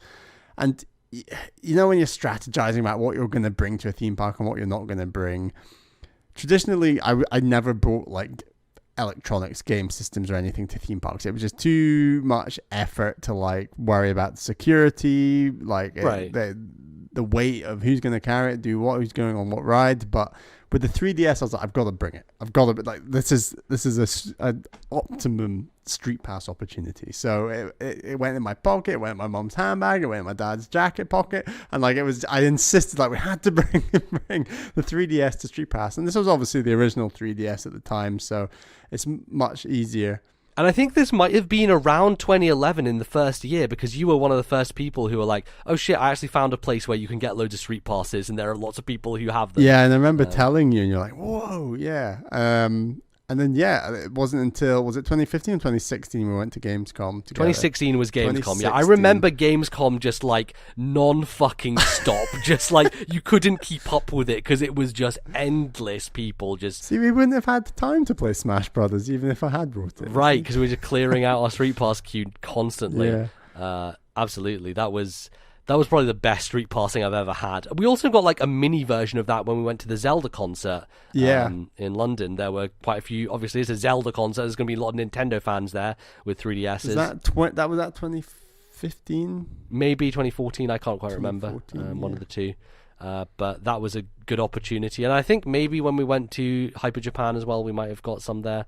But I don't quite remember. But there were definitely like the times that you got street passes were always going to be times when you were in events where other people were who had lots of 3DSs around. And I think the other thing was, surprisingly, when I was at university, especially when I was at Glasgow, the first like couple of years or so, I was taking my 3DS into class every day. And every day I would guarantee get at least 5 or 6 street passes. 5 or 6, wow. Yeah, it was pretty consistent. I'd carry it around Aberdeen constantly and maybe got like 2, 3, 4 in my whole time there. Interesting, wow. So yeah, no, Glasgow's a bit more dense, I guess. I got a lot. I was really surprised by it because it wasn't something that I thought there would be that many people. But, you know, when you're a university campus, there's loads of people around and, you know, it just so happened that, I'd run into the same people often because the same people would be... Exactly. That's the thing with like commuting, whether that's a walk or on a train or whatever. The one person I would get in Aberdeen was always the same person. Right, that's exactly. how I walked to like the library or to university from my flat. And so like you'd be like looking at their me and like looking around and be like, can I identify this person from their me? Like it was really weird in that sense, kind of maybe creepy to some degree, but yeah, and then you could maybe, because you had messages, you could maybe like change your message each time for them to be like, oh, next time I see them do a custom message or whatever, so that you could almost have a weird conversation. I don't think that ever happened with me, but I always thought about it as a funny thing that could be a possibility. But yeah, it really was like the meta game of 3DS was Street Pass. Like it wasn't, when I think about the best 3DS games, I never include Street Pass in there, but like it's absolutely one of the best things about the 3DS. Yeah, and they like added 4 more games like very late, like maybe 2015, 16. You know what? I checked on them today, and there's like 12 games. There's fucking loads of games I didn't even know about because they did a second pack of them. Like they did these way too late, though. I wish they had done them earlier in the system's life cycle because I probably would have been more interested in doing them. At the same time, it takes... If you are a situation where, say, you're at a games convention and you don't have the time to clear out more than 2 or 3 games. So if you have like 4, 5, 6 or up to 12 games, say, you have to basically make a decision. Am I going to clear all these things out before taking on new Street Passes? Or am I just going to focus on 1 or 2 games and then constantly get more? And that's kind of maybe one of the weaknesses of it is like, I wish that they had up the limit instead of 10 to like 100 or something, because it would have made it so much more feasible. And then you could have been like at a convention all day, get home, and oh shit, I have 100 people to do. Let's just play some 3DS Street Pass. Exactly. Because it's almost like this anxiety, this pressure, like, gotta clear them out, gotta get the puzzle pieces, gotta close it again, get them all again. Okay, we've got a break, let's get more. Okay, keep going. And it was like this manic kind of weird gamification of a game convention, I guess. Yeah, basically. You're like, basically we were playing Gamescom, essentially. Oh dear. But yeah, Street Pass is a huge part of the hardware. Let's talk about some of the things that we would love to see on Switch one day, which the 3DS nailed. Themes is a big one. Themes is huge. And I don't remember when they introduced them, but they gave away some free ones. You had like basic coloured ones, which is like pink or green or red or yellow. But you had like a Metroid one. There was a Bravely Default one I had. There was a Halloween themed one. I think I bought a Zelda one at one point. And I love that you could do this thing where you would randomize them. So every time that you turned your 3DS on, a new random theme would be there. So cool. So you didn't always have the same one. All of them came with custom music. And it was just like a great way to start customizing your system and your home screen in a way that no other system really allows for.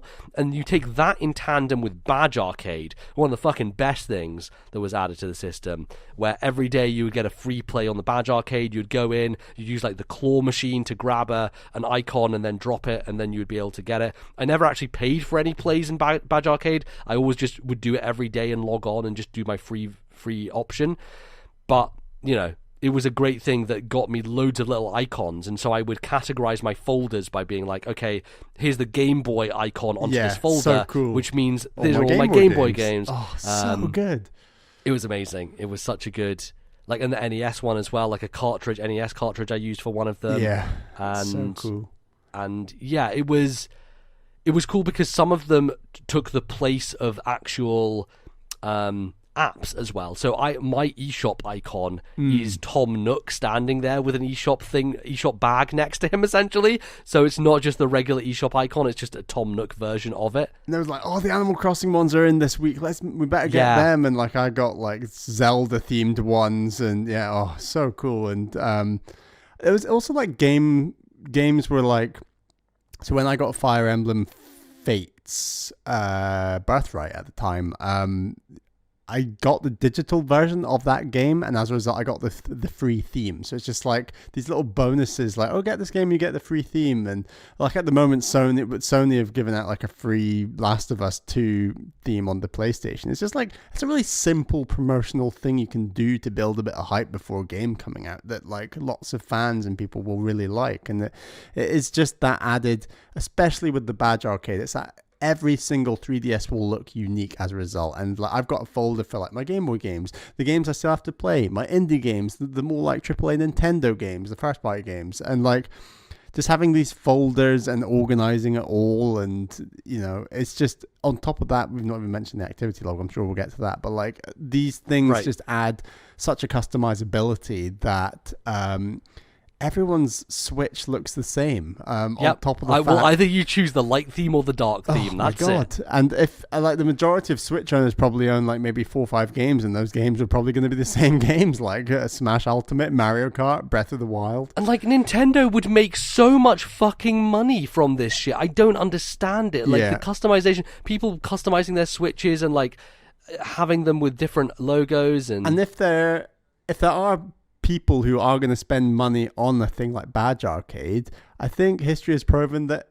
it is Nintendo fans. It is the fans of games like your Nintendogs, your Animal Crossings, who love the customizability, who love collecting furniture, decorations, outfits, this kind of thing. Like there's so many games intrinsically, like Splatoon as well. Like there's so many games and franchises intrinsically linked to Nintendo that I think fit that sort of collectability mentality beyond the likes, you know, your Sonys and your Xboxes with like Last of Us. Like, that's completely different, right? Like I just think that they are missing a huge market that, and it's weird saying this because all these things we're saying, it's like a very Japanese idea. Like let's add the cute thing to this and you can add the toggle to that. And like it's a very intrinsically Japanese thing that Nintendo have already done, that you wouldn't have bet money that was the thing they would cut. Like it just seems so intrinsic to them. Like it's very strange. Totally, yeah. It's a shame. Like I love all that stuff, and I think it made the 3DS such a unique system. And even if you weren't going to put the badges on folders, you could just put them on your home screen to like decorate it. Essentially, you know, you could just have a bunch of different, you know, just an icon sitting there, right? There was also like a kind of nice customization. You could have synergy between a theme and some badges. I believe there was like a Mario Kart racetrack theme that you could buy, and there were Mario Kart badges, so you could place them all on a track next to each other, like throw a banana in there or whatever, and have one of your home screen pages just be like this little, it's kind of like fridge magnets almost, right? Like it's basically what it is.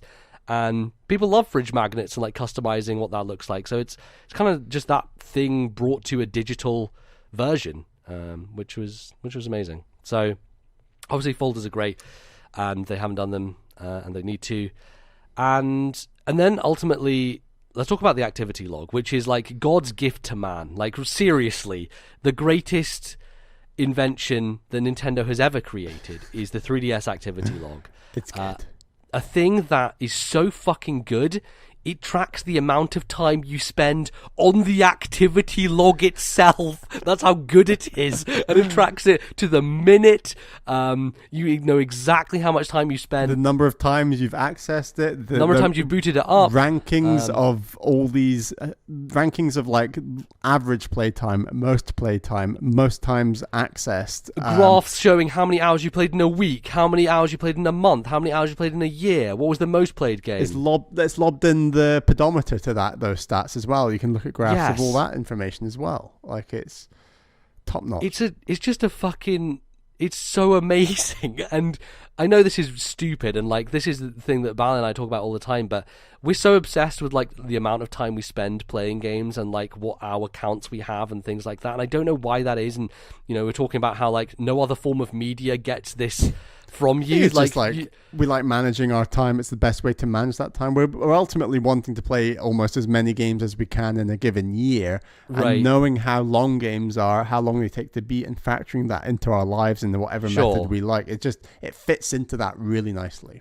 But also, like, it's nice for video game players. Nice. They always have this like badge of honor about how many hours you've put into a game. And I look at stuff like, you know, Pokemon on 3DS, and I've like 300 and something hours on Pokemon X, and I'm like, Jesus, I didn't realize I'd put that much time into it. Like, I only played that game competitively for like a year, and yet I put that much time into doing stuff, and it kind of is scary to some degree. But then also like Fire Emblem Awakening, I have like 150 hours in that game, which is kind of crazy. So you can just like have the little crown icons, like the gold crown for the most played and stuff like that. It was amazing. I wish, like, and the real crazy thing about it is it just got worse over time. Like, you get to the Wii U, and the activity log there is just, like, you look at it by month, and you're like, in this month I played these games, but you can't look at them all time. It's got an hour count. It's not got rankings. Yeah, it does have hour counts, but like you have to click on the game itself to be like all time hour count, and you can't see. So if you've not played that game in months, you have to scroll back to when you last scroll played back to the last time you played it to see how many hours you put into it, which is really stupid. And like, then this is all information that these companies have, because we are getting, the information is getting taken out of us to the nth degree in order to work out what games are selling well, what games are being played, how to market the next game, how to add on this certain downloadable content, you name it. Like Nintendo, all the other developers, they'll have this information. It's just they don't want to give it to us. And we were like just talking briefly off mic, like I do think it is getting to the point where it is a very purposeful thing to not give us that information, in the sense that as a lot of video games and microtransactions are kind of veering to the edge of like gambling, essentially one of the core tenets of gambling is to kind of reduce the amount of information the user has. So like a lot of casinos don't have clocks in them, for example, because they don't have windows. So you don't have a concept of the time of day and the amount of money and the amount of time you're spending in the casino, resulting in you spending more money. And I am praying that this isn't the reason that we're getting this information withheld, as games are gradually becoming more monetized. I mean, like Sony did the thing at the end of the year where they're like, here are your most played games, and like, why can't I see that on my PlayStation 4? Exactly. It's like, such why? a small amount. It's almost like they accept that, as you said before, MBZ, that there is that badge of honor that people like to know how much they've played on their because most they played rank games. them. They're like, here's your top 3, you know? But it's like, we'll give you that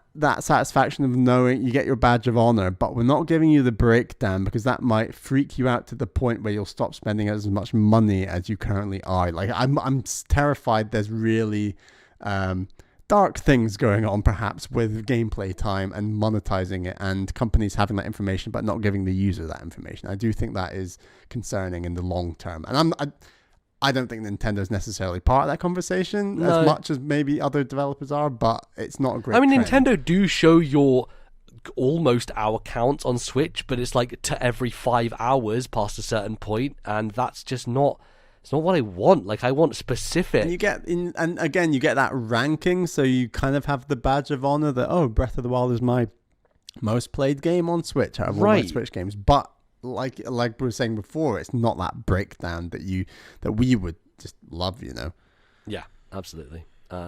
So, lesson for video game console makers: just make an activity log as good as the 3DS. Imagine when the PS5 is launched, that the first thing they say is, we're going to have an activity log, and it's going to include icons of all your most played games for the year, your average counts, your graphs, your this, and the mainstream game industry just turns off massively, and we're just like, buying it day one, PS5 day one. You know what? If there was a thing to get me to buy a PS5 day one, it would be a 3DS style activity log. I'm not even lying about that. Oh my God. It's not even a joke.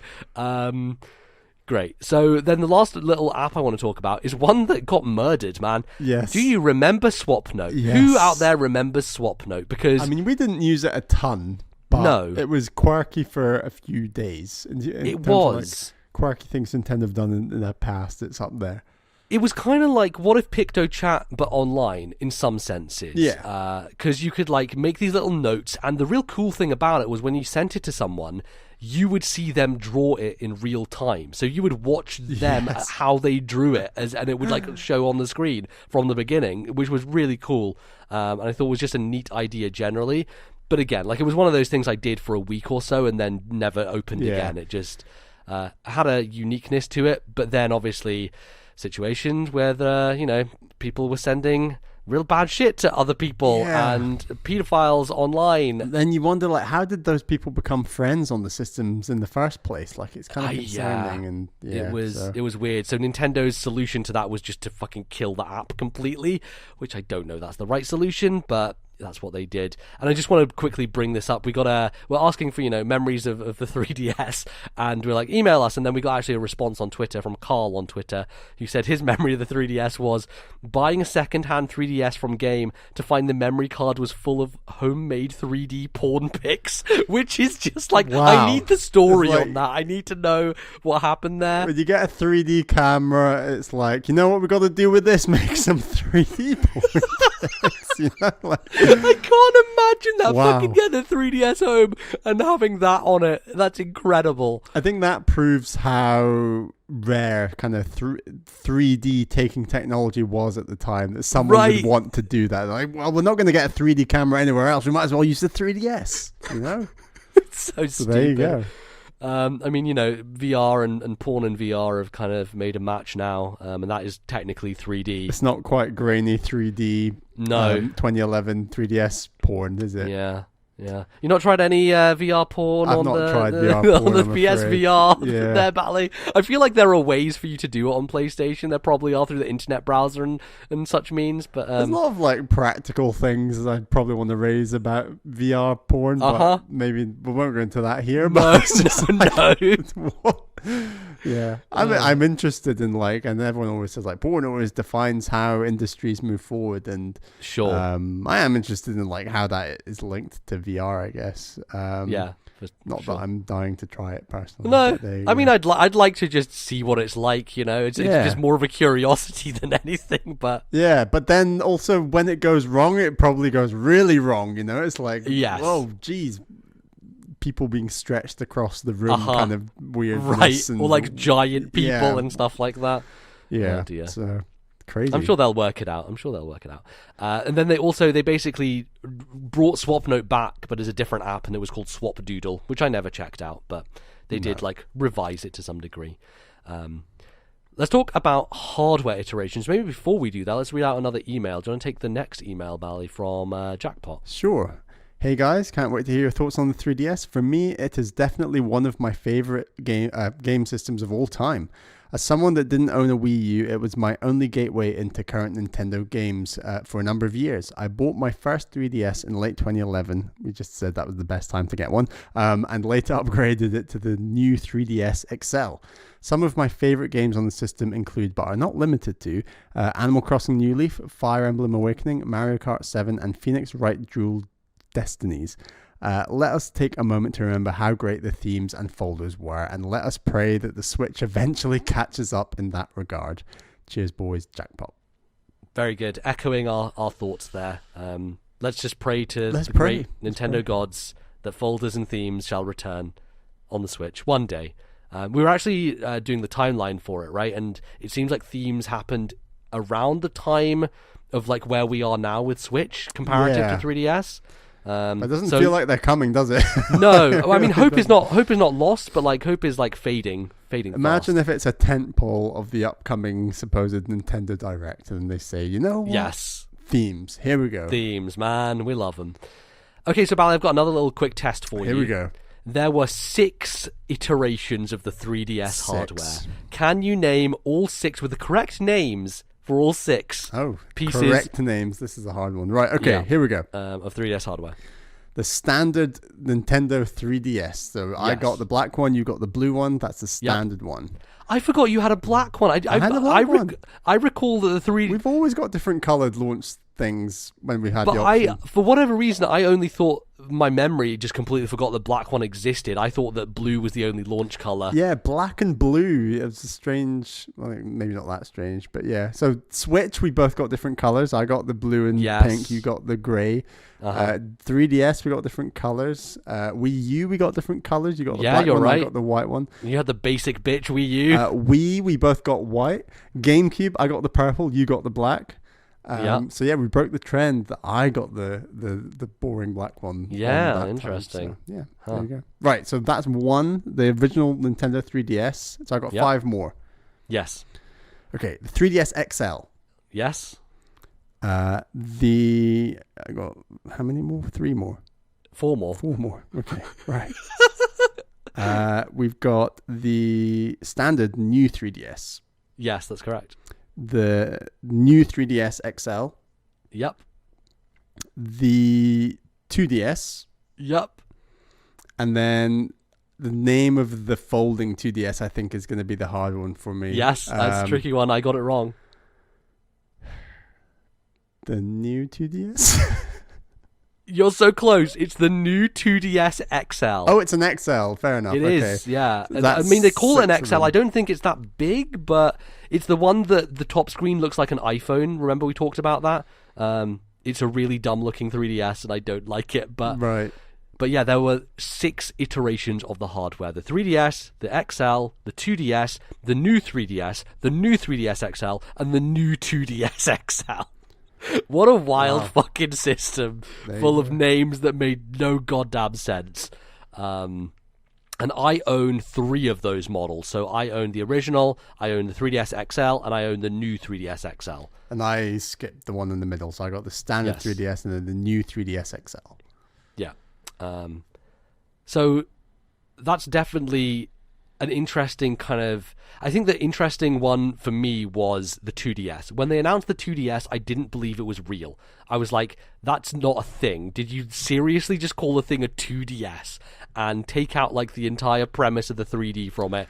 And it looks like a goddamn doorstop, and it's ugly as hell. The only time I've ever seen a 2DS in the wild was at a university pub quiz where someone was just playing Pokemon on it in the corner, and I was like, that is weird. I don't know if I'll ever see... It does look weird. I've seen a couple of that.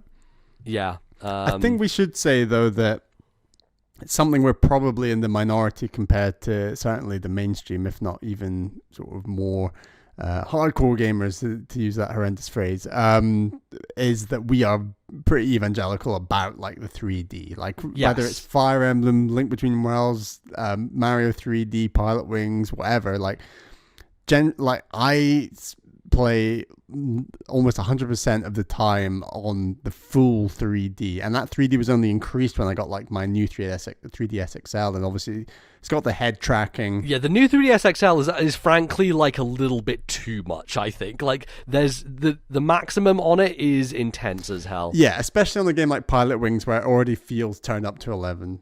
It's interesting that so many people that you hear who own the 3DS, they'll be like, yeah, I loved it at first, and then I just started playing it 2D, and you're kind of thinking, why? Like, it's great, like the 3D is great, and then for Nintendo to take that step of being like, right, well, we're going whole hog, we're backing out of that idea entirely and going for the 2DS. It hurt a lot, to be honest, and I think we were skeptical they'd continue the 3D going forward in consoles, regardless. And if I had to pick between like the switchability of the Switch or 3D, I'd probably go the switchability of the Switch. But that's not to say the 3D is just an unbelievably cool and like unique idea that one day I'm sure might return to. Who knows? Yeah, I like that the 3DS was this realization of an idea that they'd had for such a long time, because you know, Nintendo have talked about that the GameCube was an original trial 3D system, and Luigi's Mansion, the original, was a game that they were trying to test it out with, and so it was really cool that they came full circle, and the original Luigi's Mansion is actually available now in 3D on the 3DS. So I appreciate that they were able to make that dream a reality, and also kind of like partially some Virtual Boy stuff, which one of the biggest disappointments for the 3DS for me is that Nintendo never put Virtual Boy games on the Virtual Console. It surely wouldn't have been very difficult. There was like 20 of them in total or something. Totally, yeah, absolutely. There's a fucking Wario Land game on Virtual Boy. There's apparently the best Virtual Boy game, and I would love to play at some point in time. And like, they really don't have a good opportunity to realize Virtual Boy games anymore on their current system. I have played a bit of that Wario Land game in Super you Potato did, in Tokyo, in Akihabara. Motherfucker. Yeah, it was very cool. But yeah, I'm really bummed about that, because like it was such an open goal. It was like, here's the system that can finally do 3D. Here's this system that, you know, was a failure, and obviously Nintendo is still a bit embarrassed about the Virtual Boy, probably. Although they are making fun of it nowadays, right? Like there was that recent thing, I can't remember what it was. Maybe it was Sakurai making fun of it. I can't remember. Some official Nintendo thing was making fun of the Virtual Boy, so they seem to have moved past it in terms of that stuff. Is it not because they put it in Luigi's Mansion 3, or are you talking beyond that? Maybe that's it. Maybe it was Luigi's Mansion 3 they were making fun of I it. think it was a comment about it being in Luigi's Mansion 3, perhaps, and they were like, "Oh yeah, we thought we'd put it in." No, I think it was EGAD made a joke about it. Right, I think that's what it was. And they were asked about the joke, and they said like, "Oh yeah, it's a Virtual Boy, we can joke about it." Yeah. So it's nice they've kind of come full circle on that stuff. But I wish that they had taken the time, with Game Boy Virtual Console, all this stuff, just please, they should have done Virtual Boy Virtual Console. It would have been a real cool thing. And I think, honestly, the future of 3D gaming is probably in VR. Like, I would be shocked if there is a resurgence in, whether it's film or video games, to have, like, 2D, 3D to come back to. Like, I'd be surprised.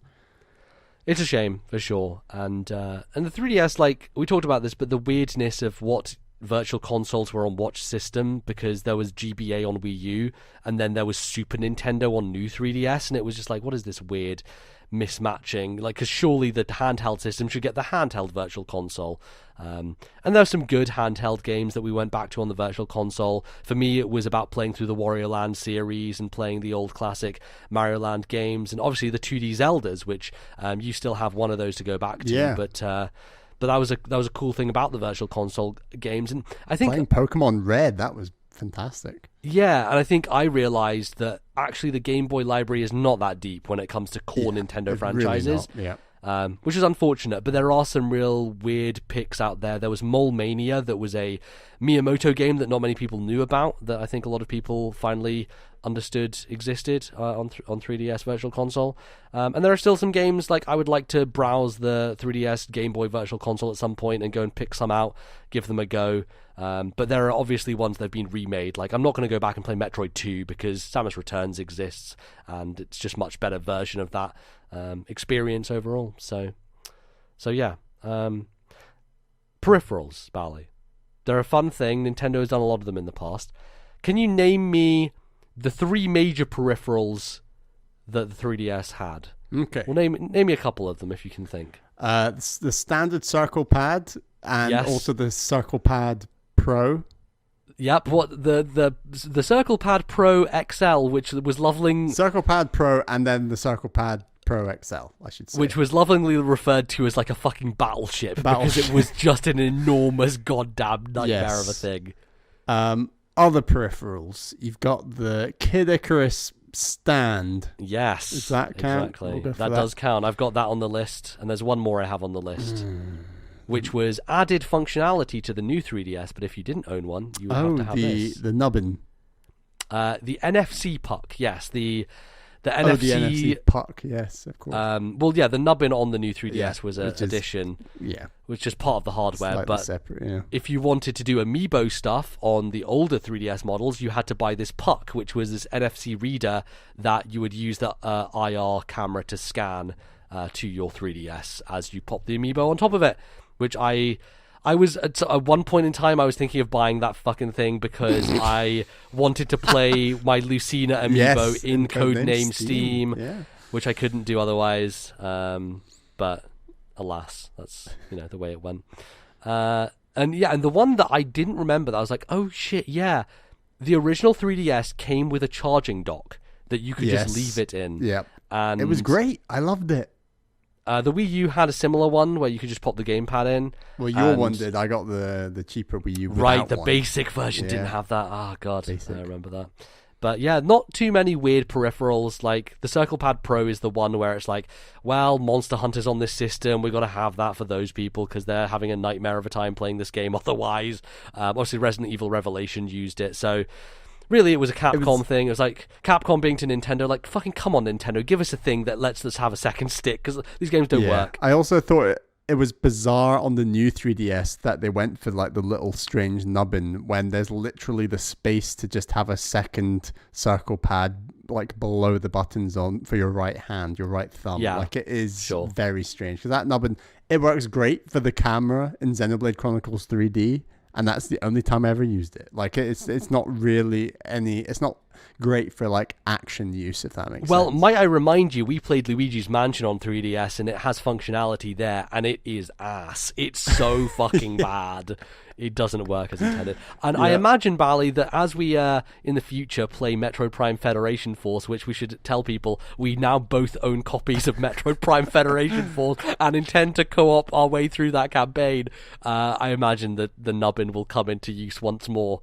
So we'll see about that. Yeah, I'd be interested how that game handles in the sense that like the original Metroid Prime on GameCube, like you works fine without dual stick. So like hopefully the controls are similar to that, where it's a matter of turning around, locking on, and we'll see. Yes. Great. Well, I think let's talk about games year by year quickly then, because I have a list of like notable releases and things that I maybe forgot about that are cool to look up and like get a good lay of the land of like what did the 3DS look like in all of its years. And we have a lot of years because this kind of spanned from 2011 all the way through to 2019. Wow. Obviously by the end it was like dying off very, very badly, so a much shorter list by the end. But I'm going to read you 2011 and tell me if anything stands out to you. We have Pilot Wings, Nintendogs Plus Cats, Steel Diver, Super Monkey Ball 3D, Star Fox 64 3D, Ocarina of Time 3D, Super Mario 3D Land, Mario Kart 7, and this game, which I think is probably it was the game that really got the eShop going for me, was Pushmo. Pushmo was a 2011 game, the first major eShop game for me. An intelligent systems game, a game made by Nintendo first party. Weird. So yeah, anything out there kind of stand out to you? Obviously. Yeah, I've played quite a lot of those games since. At the time, it was only Pilot Wings and Mario Kart 7, I want to say, but I've played like 3D Land as well. 3D Land, but yeah, I've played like Pushmo, Ocarina of Time 3D, Star Fox 64 3D. Really enjoyed all those games, really. We should say we have done a top 10 3DS games. Yes, we'll talk about that at the end as well. But our Patreon show for the month of February, to coincide with the retrospective we're doing today, is our top 10 personal list of our top 10 3DS games. So if you want to listen to that, it's $2 on our Patreon. But we'll talk about that at the end as well. It's a super solid year looking back, but at the time it felt very barren, on top of the fact I probably should have picked up Ocarina of Time 3D and didn't. It kind of came out in the middle of the year at a time where it's like, okay, it's been a few months, I'm not playing Pilot Wings anymore, I need something new. I just wasn't playing as many games at the time, really. I was playing like a lot of multiplayer games with flatmates at university. Right, you're playing a bunch of Guitar Hero still and stuff like that. So Skyward Sword. Right, for your attempt to beat Skyward Sword that took how many years to do. I actually finished that 2 years later. I think I beat it in 2013. So yeah, the end of 2011 I think back on very fondly, because it was Skyward Sword and 3D Land at the same. They came out on the same day. And I got them both on the same day. I got the Skyward Sword edition that had the golden Wii remote in, which had the Motion Plus built into it, as opposed to buying a Motion Plus. And Pushmo was around that same time as well. So I remember listening to a bunch of podcasts because Nintendo World Report's Connectivity was talking about Pushmo, and I was like, oh yeah, I should really play this thing. And it was awesome. I love Pushmo. It's one of those games that defined the early like 3D stuff on 3DS in terms of really cool idea and works so well with 3D. Just you're like pulling blocks into the foreground, and so knowing the distances and like being able to see those was really helpful. And there were some really nice Nintendo nods in there in terms of some of the puzzles were like pixel art versions of Nintendo games and that type of thing. So shout out to Pushmo, a game that doesn't get talked about that much these days. It had a bunch of sequels. I don't think any of the sequels were as good as the original in terms of the idea, but and had a game on Wii U as well. Yeah, absolutely. 2012 was a pretty good year. We finally got Kid Icarus, the first game announced for the system, and I bought that and played it with the stand. Weird game, like such a weird game, and a weird game to control, and a hard game to get your head around, but a gorgeous looking game, excellent 3D.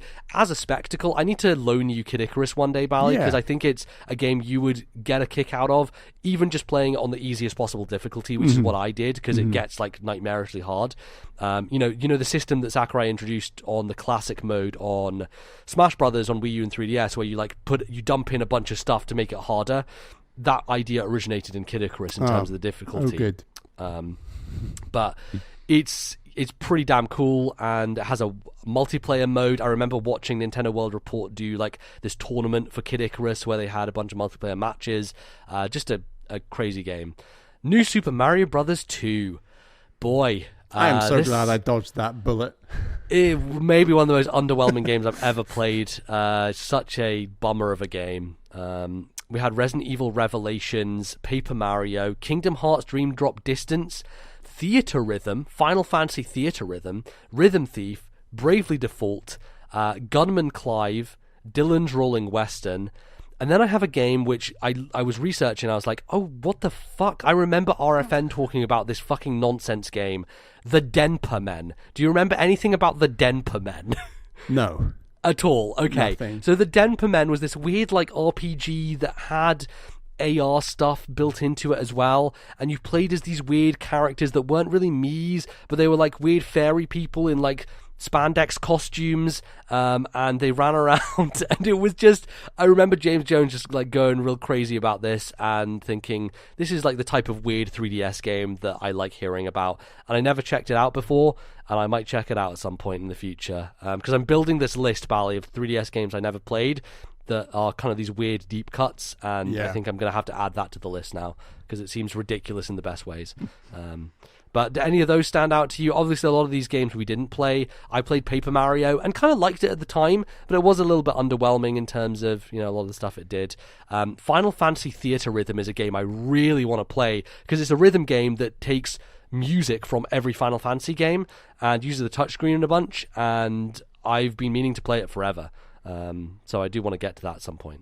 Nice. Yeah, again, I played quite a few of these later, like Rhythm Thief. This is a cool game. What were some of the other games you just mentioned? Gunman Clive, obviously. obviously. We played later. Loved that game. And the sequel, very good game. You played the demo for Kingdom Hearts Dream Drop Distance, your first encounter with your new love, Kingdom Hearts. Maybe I should have known at the time. It was a very strange series. But I just like ran around that, what's it called? Like, I can't remember the Twilight name. Town. Twilight Town, yeah. So, yeah, nothing Disney related in that demo that I could see. So it didn't like it at the time, but yeah. And the original Bravely Default, a game that we should both. I think we both should play at some point. The fact I like Octopath Traveler so much, and like I'm supposedly a lot of the battle system feels very similar. Like that's one of my favorite aspects of Octopath. I think I'd really like to give it a go, and why I'm quite hyped for like what Bravely Default 2 could be. Totally. And then we get to 2013, which 2013 is the year of 3DS. This is like hitting its stride, just fucking firing on all cylinders. Listen to this. We've got Animal Crossing New Leaf. We've got Luigi's Mansion 2, The Legend of Zelda Link Between Worlds, Pokemon X and Y, Fire Emblem Awakening. Whoa. Those 5 games all came out in 2013. And what a goddamn year. It's very similar to last year for Switch in terms of we had a Luigi's Mansion, we had a 2D Zelda, we had a Pokemon, we had a Fire Emblem. So very much mirroring what the Switch did in 2019. But 2013 was a banner year for 3DS, and this is where loads of people bought the system. I think the XL might have come out around this time as well. So it was really like finally getting to a mass audience. And then you also had other games like Mario & Luigi Dream Team, which is a really bad, it's like the worst one in the series. Phoenix Wright Dual Destinies, which I loved and I played when it came out. You had the really bad Castlevania game from Mercury Steam, which is the game that made me very worried that they were working on Metroid. You obviously had SteamWorld Dig came out for the first time on 3DS, and that was the real first big outing for Image and Form, and 3DS was the system they launched on. I remember playing that game at the end of 2013. And then they also put out that 2D Batman game that WB promised at the launch of 3DS, which finally happened.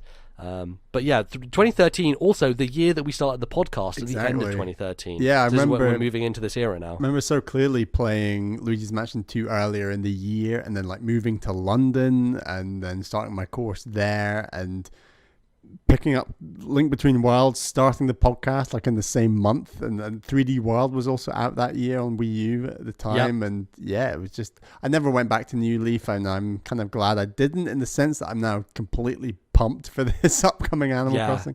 New Leaf dominated that summer, man. It was just non-stop people playing Animal Crossing. Yeah.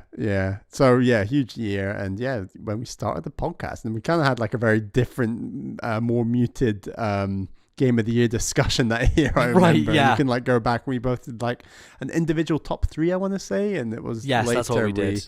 think it was just the following year we might have done a combined list, but yeah. Yeah, we did the year after we did a top 5. Yeah, combined, 2014, and it all went from there. Here we are in 2020, Absolutely. trucking along. I know. So 2014 then was an interesting year. 2014 is remembered by the games industry as not a very good year generally, and it's kind of an eclectic one for 3DS. We have Layton vs. Wright, Fantasy Life, Tomodachi Life, Kirby Triple Deluxe, Mario Golf, a game which I'm surprised you haven't gone back to because people raved about Mario Golf. Yeah, I don't know. What did I play in? I can't even think what I played in 2014 because I've not really played any of these games you've said so far. Yeah, I imagine probably some Wii U stuff. A lot of Wii U stuff. At that point we were doing time. a lot of virtual console at that point in time with the podcast, sure. and Definitely. I had a big backlog I was working through at the time. I remember like games like Metroid Prime and things I was playing. I think I just remember Greg Miller just talking about how much Mario Golf he was playing and just like non-stop The Office at IGN. I am completely up for Mario Golf on Switch. I'll be very pumped if that is a game that gets announced soon to come out later this year because I am needing that golf itch scratched. Absolutely. Well, we've got Sports Story coming, which we'll do some of that, I'm sure. Yeah, cool. Then we had Super Smash Brothers for 3DS. What a hell of a game. Omega Ruby and Alpha Sapphire, the games that made me quit Pokemon forever. They were that bad. Alpha Sapphire might be the most agonizing fucking experience of my life. I just hated it so. But you really liked Soul Silver? I played Heart Gold back in the day. Heart Gold was good. I don't think it's as good as the original Gold and Silver. Yeah, we should go back and play those original Gold Silver at some point. That's on 3DS. We could do. Yes, they put them on the Virtual Console. Shovel Knight was 2014. Shovel Knight, I remember because I played it on 3DS. You played it on Wii U, and the real big bummer was it came out I think in the summer. I was on holiday and I came back from holiday and I was like, tweeting somebody from IGN and I was like, oh yeah, I'm gonna buy it when I get back. And I got home and I was like, it's not on 3DS eShop. It's like, oh shit, it's only in North America, regional differences, and it didn't come out until the end of 2014, right at the end of the year. We played Shovel Knight. We had to wait like 4 or 5 months for it, which was agonizing because like people were raving about Shovel Knight. Completely forgot that. Yeah, you just assumed like this reality we're living in now, where everything's at the same time. Yeah, was the same in 2014. And it just that was not the case. Yeah. Here's a shout out for a bad game. Sonic Boom came out in 2014. What a thing that was. There was a 3DS game alongside a really terrible Wii U game.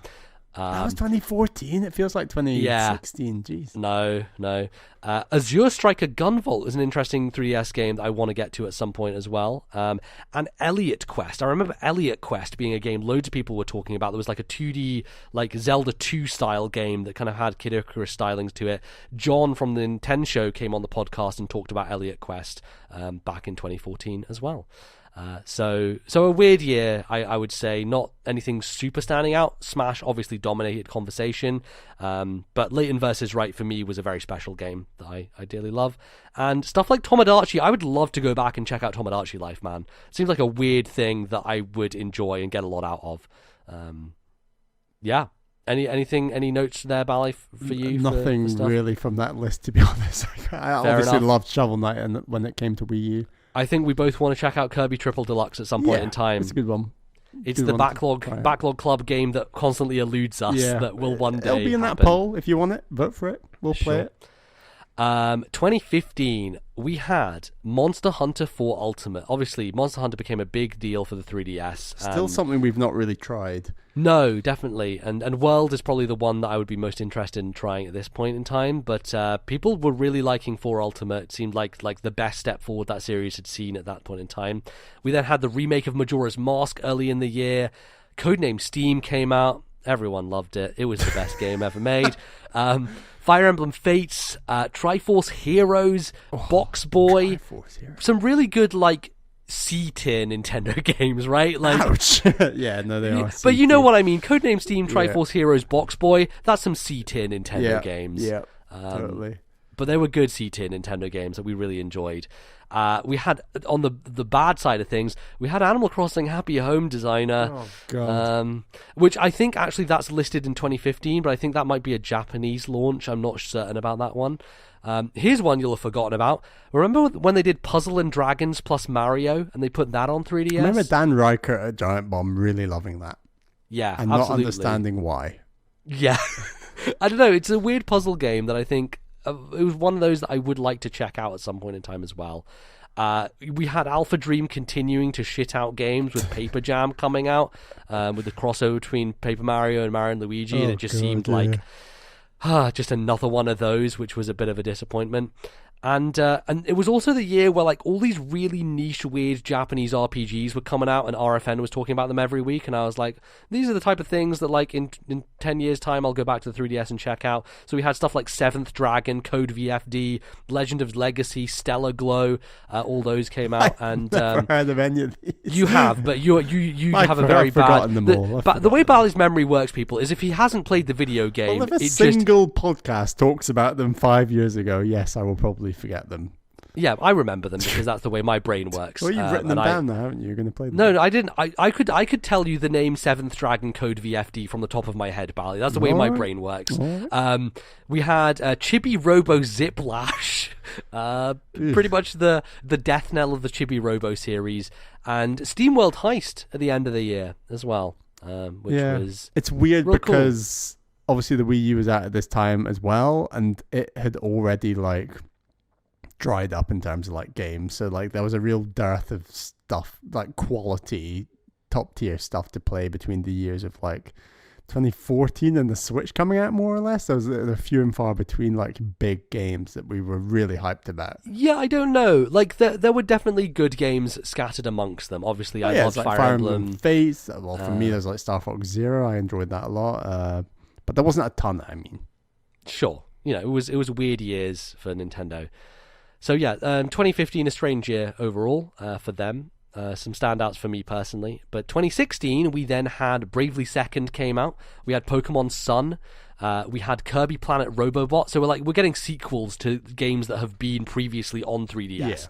Yeah. And Ace Attorney Spirit of Justice, again, the 6th Ace Attorney. So like Box Boy. Sequels are happening essentially to like bigger 3DS games that had come out previously in the life cycle. And then we had Yokai Watch, which is a game that I checked out and was really curious about, and turned out it was okay. It was pretty good. Didn't blow my socks off, but was a neat game to play, and actually one of the best looking games on 3DS. Yokai Watch still trucking along? Is it successful? It's not as big as it used to be. It's not like the Pokemon defining thing in Japan that it was back in the day, but I still think it has enough cachet, at least in Japan, to where it's trucking along. Don't think it really caught on that much in North America or in Europe. I think they put out the original Yokai Watch on Switch recently, so it still exists, but again, it's not going to have that same impact.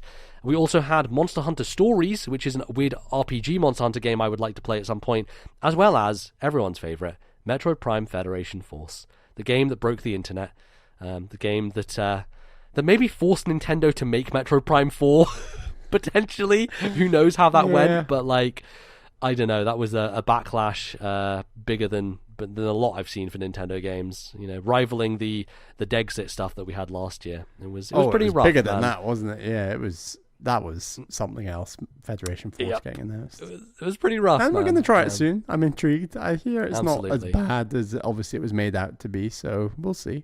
Yes. So then we get to 2017, where we have really the last banner year of 3DS in terms of great games.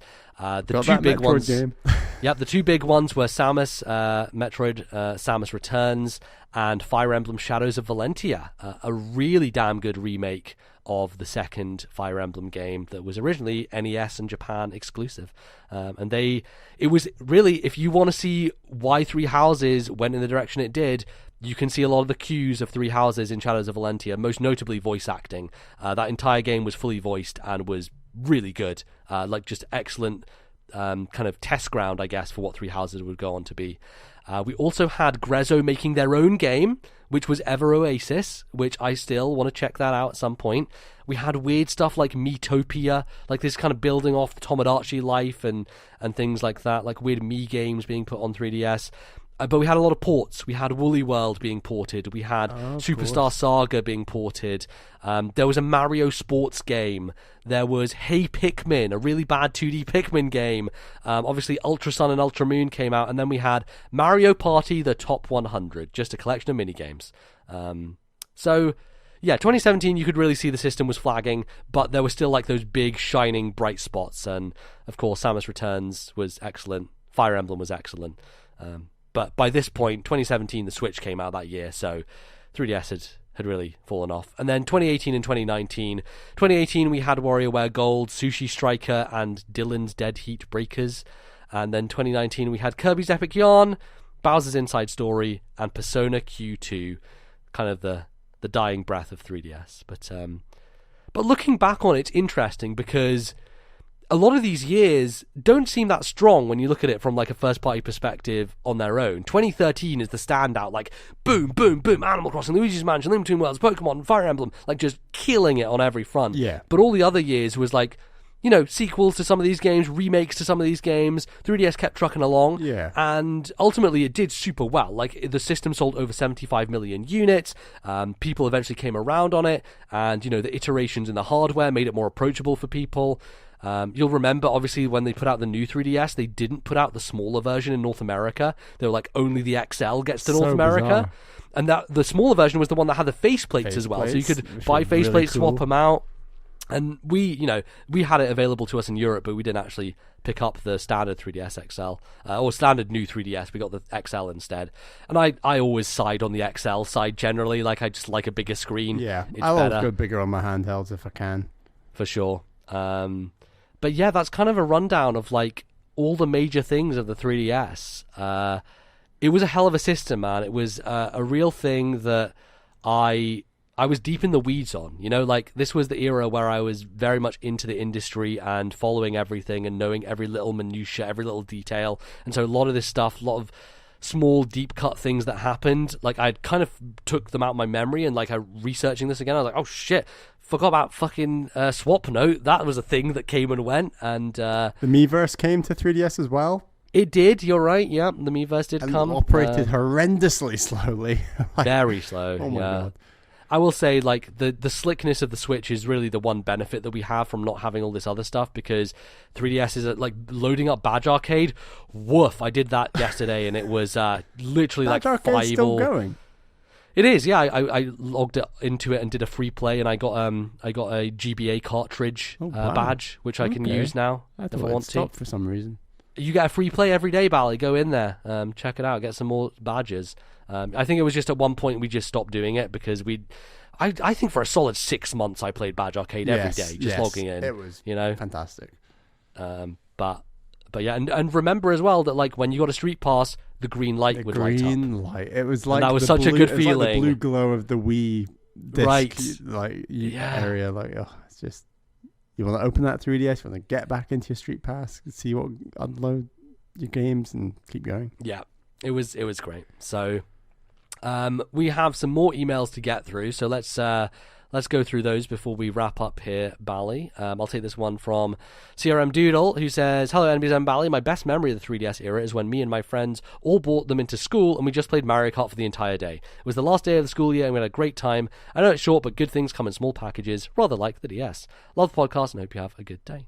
Yeah, I didn't do too much local multiplayer with 3DS. One fun story I have is playing... So I have I guess cousin, like third, second, who knows? I have too many weird family members and so many different, like this is an Indian family. I'm related to like 1,000 people. But one of the like cousin person who I know, he's like, I think he's like 15, probably 16 now, or maybe 17. When he was like 12 or 11, he came around and he had a 3DS and he was very into video games, and I was like, oh, let's play a game together. And we played the multiplayer mode of Star Fox 64 3D, which you'll remember had the ridiculous thing that it did face cam when you were local multiplayer. So I was sitting there playing Star Fox 64 3D, and we could see each other's faces even though we were sitting right next to each other. Is so it was like, funny. Why did they not do that online? I don't understand, but it was a fun multiplayer mode to do, and you know, it was a good kind of, it was like download play essentially, because I didn't own Star Fox 64, he had it, so I did the download play to get the data, and then we had a good time with it. It was cool. Well, I've got the last email here, who is from Tim, who says, I have a weird perspective on the 3DS since I didn't get one until I bought a refurbished 2DS in 2016 when FE Fates came out for only $60. Because I got it so late, I have only played 10 total games on the system. However, I chose only the best, and man, are there some exceptional games between Nintendo first party and indies. Link Between Worlds, Samus Returns, 3 Fire Emblem entries, Echoes being my favorite. Pokemon Gen 6 and 7, I greatly prefer 7. Shovel Knight, SteamWorld Heist have all been great fun. The 2DS is a weird piece of hardware and my least favorite Nintendo handheld in terms of comfort since the original Game Boy, but the great games made it a worthwhile purchase. Great. Interesting, like comfort-wise, the TDS definitely doesn't seem like a system you'd like to hold that well. It's like holding a big flat iPad or something. It's very, I don't know, it's weird. And I also want to pick out, like, there were hardware issues with the original system. Like, the original iteration of the 3DS was like this weird sandwich design. And I don't know if this ever happened to you, but the bezel on the bottom screen scratch the top screen, so you have like these scratched lines down the middle of the top screen because the bottom screen thing would, like, when you closed it, make these imprints. It's like, how did someone not see past this? And the battery life wasn't fantastic. I mean, I guess it was considerably better than the Switch is now, but if there was ever a time where you were skeptical of Nintendo purposefully designing a system to look fairly ugly in order to release like a more sexy, sleek version later, it would be that original 3DS. Like, that sandwich is just weird.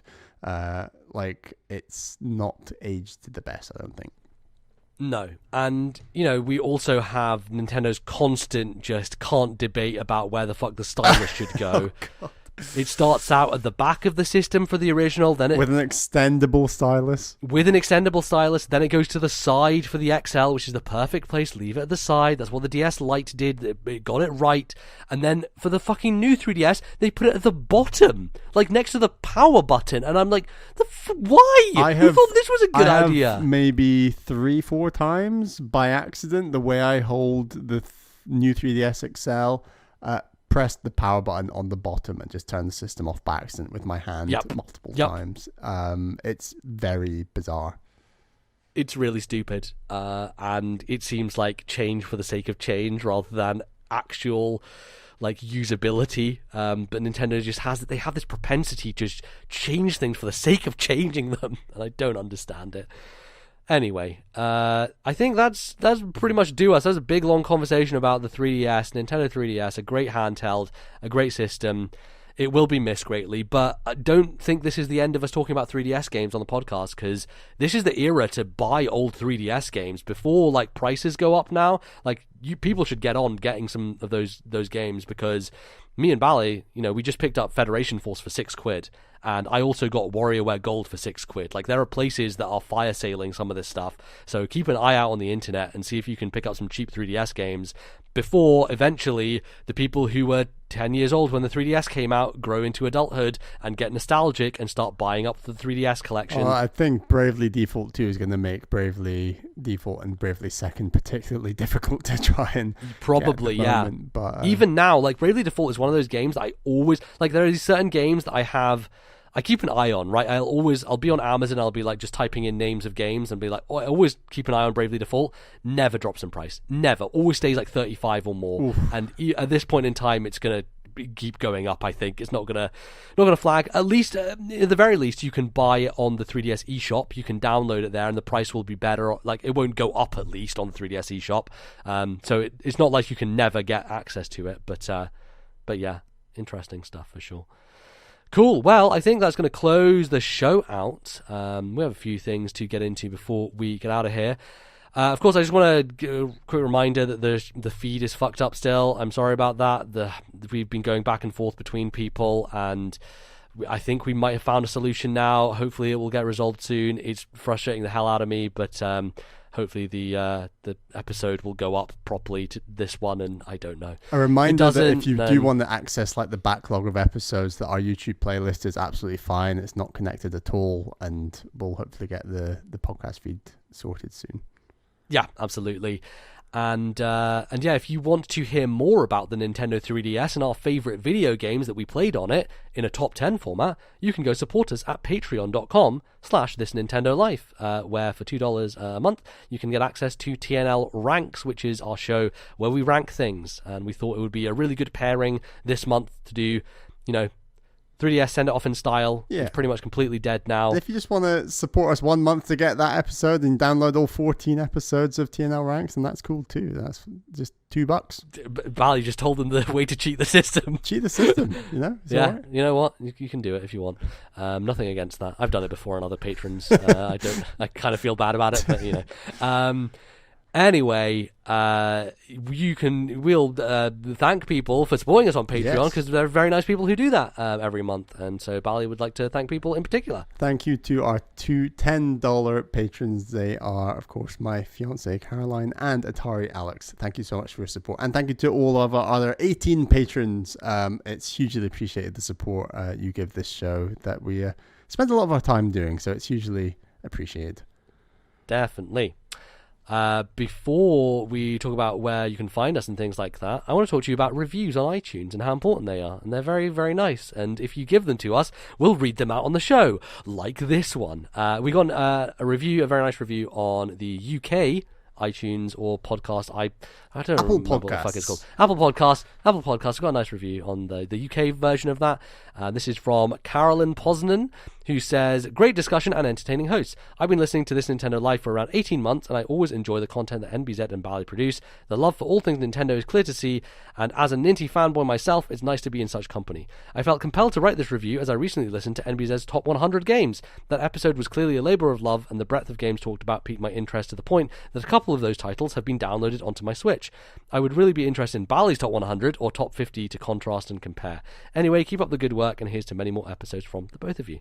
Well, thank you very much for that review. No pressure whatsoever. No pressure, Bally. Just go make, 30,000 words and, hundreds of hours of editing to make a top 100 games list. It's just really easy. I'll get to it, I think. I'm not, I can't Will you? I can't promise it'll ever be video format, but no.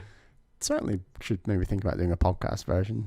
Yeah, that would be There's so fun. many great games coming out that maybe I'd want to play those first, but maybe I could make that excuse till the end of time. We'll see.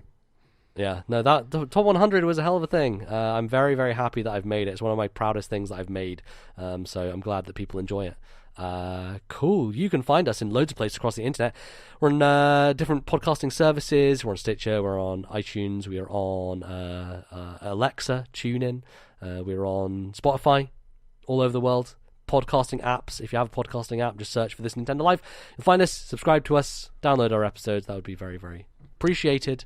And you can, of course, find us on the Twitters, which is a website where we talk about things. You can find This Nintendo Life's official account, which is at TNL Podcast. That's at TNL Podcast. Go there for all the updates on what we're doing, things like that. You can find me at Lord NBZ. Where can they find you, Bally? Find me on Twitter at Ballyman91. That's BALLYMAN91. Fantastic. And you can obviously send us emails like some fine folks did for this episode. And we would like some more emails for the rest of the year. So keep sending in your thoughts and your opinions and questions you have for us to the email address, which Bally will tell you right now. ThisNintendoLife@gmail.com. That's ThisNintendoLife@gmail.com. If you don't want to send us an email, you can always tweet at us at TNL Podcast, or on that Twitter account, you can access our Discord and post in the emails thread on there as well. There's a great community we've got growing, and come hang out, have a discussion. We're talking all things Nintendo, Nintendo Directs, and non-Tendo as well. It's a great time, great place. Yeah, I don't think we plug our Discord that much, so there's not as many people who have joined in recently, but we're almost at 100 people in there, so you really want to pass 100. So if you've been thinking about it and, on the fence, go check it out. You know what we should do on the Discord, which I've got an idea from a bunch of different places? We should have a thread which is introduce yourself, because I think a lot of people come to a Discord, they're like, I don't know where to talk, I don't know when to jump into good anything. Idea. Yeah. So that might be a good thing to do, and be like, hey, this is who I am. This is how I found the show, etc. That'd be a cool thing. So yeah, that's going to close us, I think. Thanks everybody for listening. We will be back in a couple of weeks' time. Hopefully we'll have a Nintendo Direct by then. Who knows? Got to call it MZ. Is it happening? Is it happening this next fortnight? Will our next show be discussing the Direct or not? I'm going to say yes. I'm going to say positive. Next I'm 2 going to weeks. say it's happening. At the very minimum, there'll be an Animal Crossing Direct of some kind. We'll be talking about Nintendo. I do not want to be on the internet when they announce only an Animal Crossing Direct without any other information. That is going to cause some uproar. Yeah, we'll see. We'll see. I'm sure it'll be fine in the end. But yeah, that's going to close us out. Thank you, everybody, for listening. We'll be back very soon. Until then, have a good one. We'll see you later. Goodbye.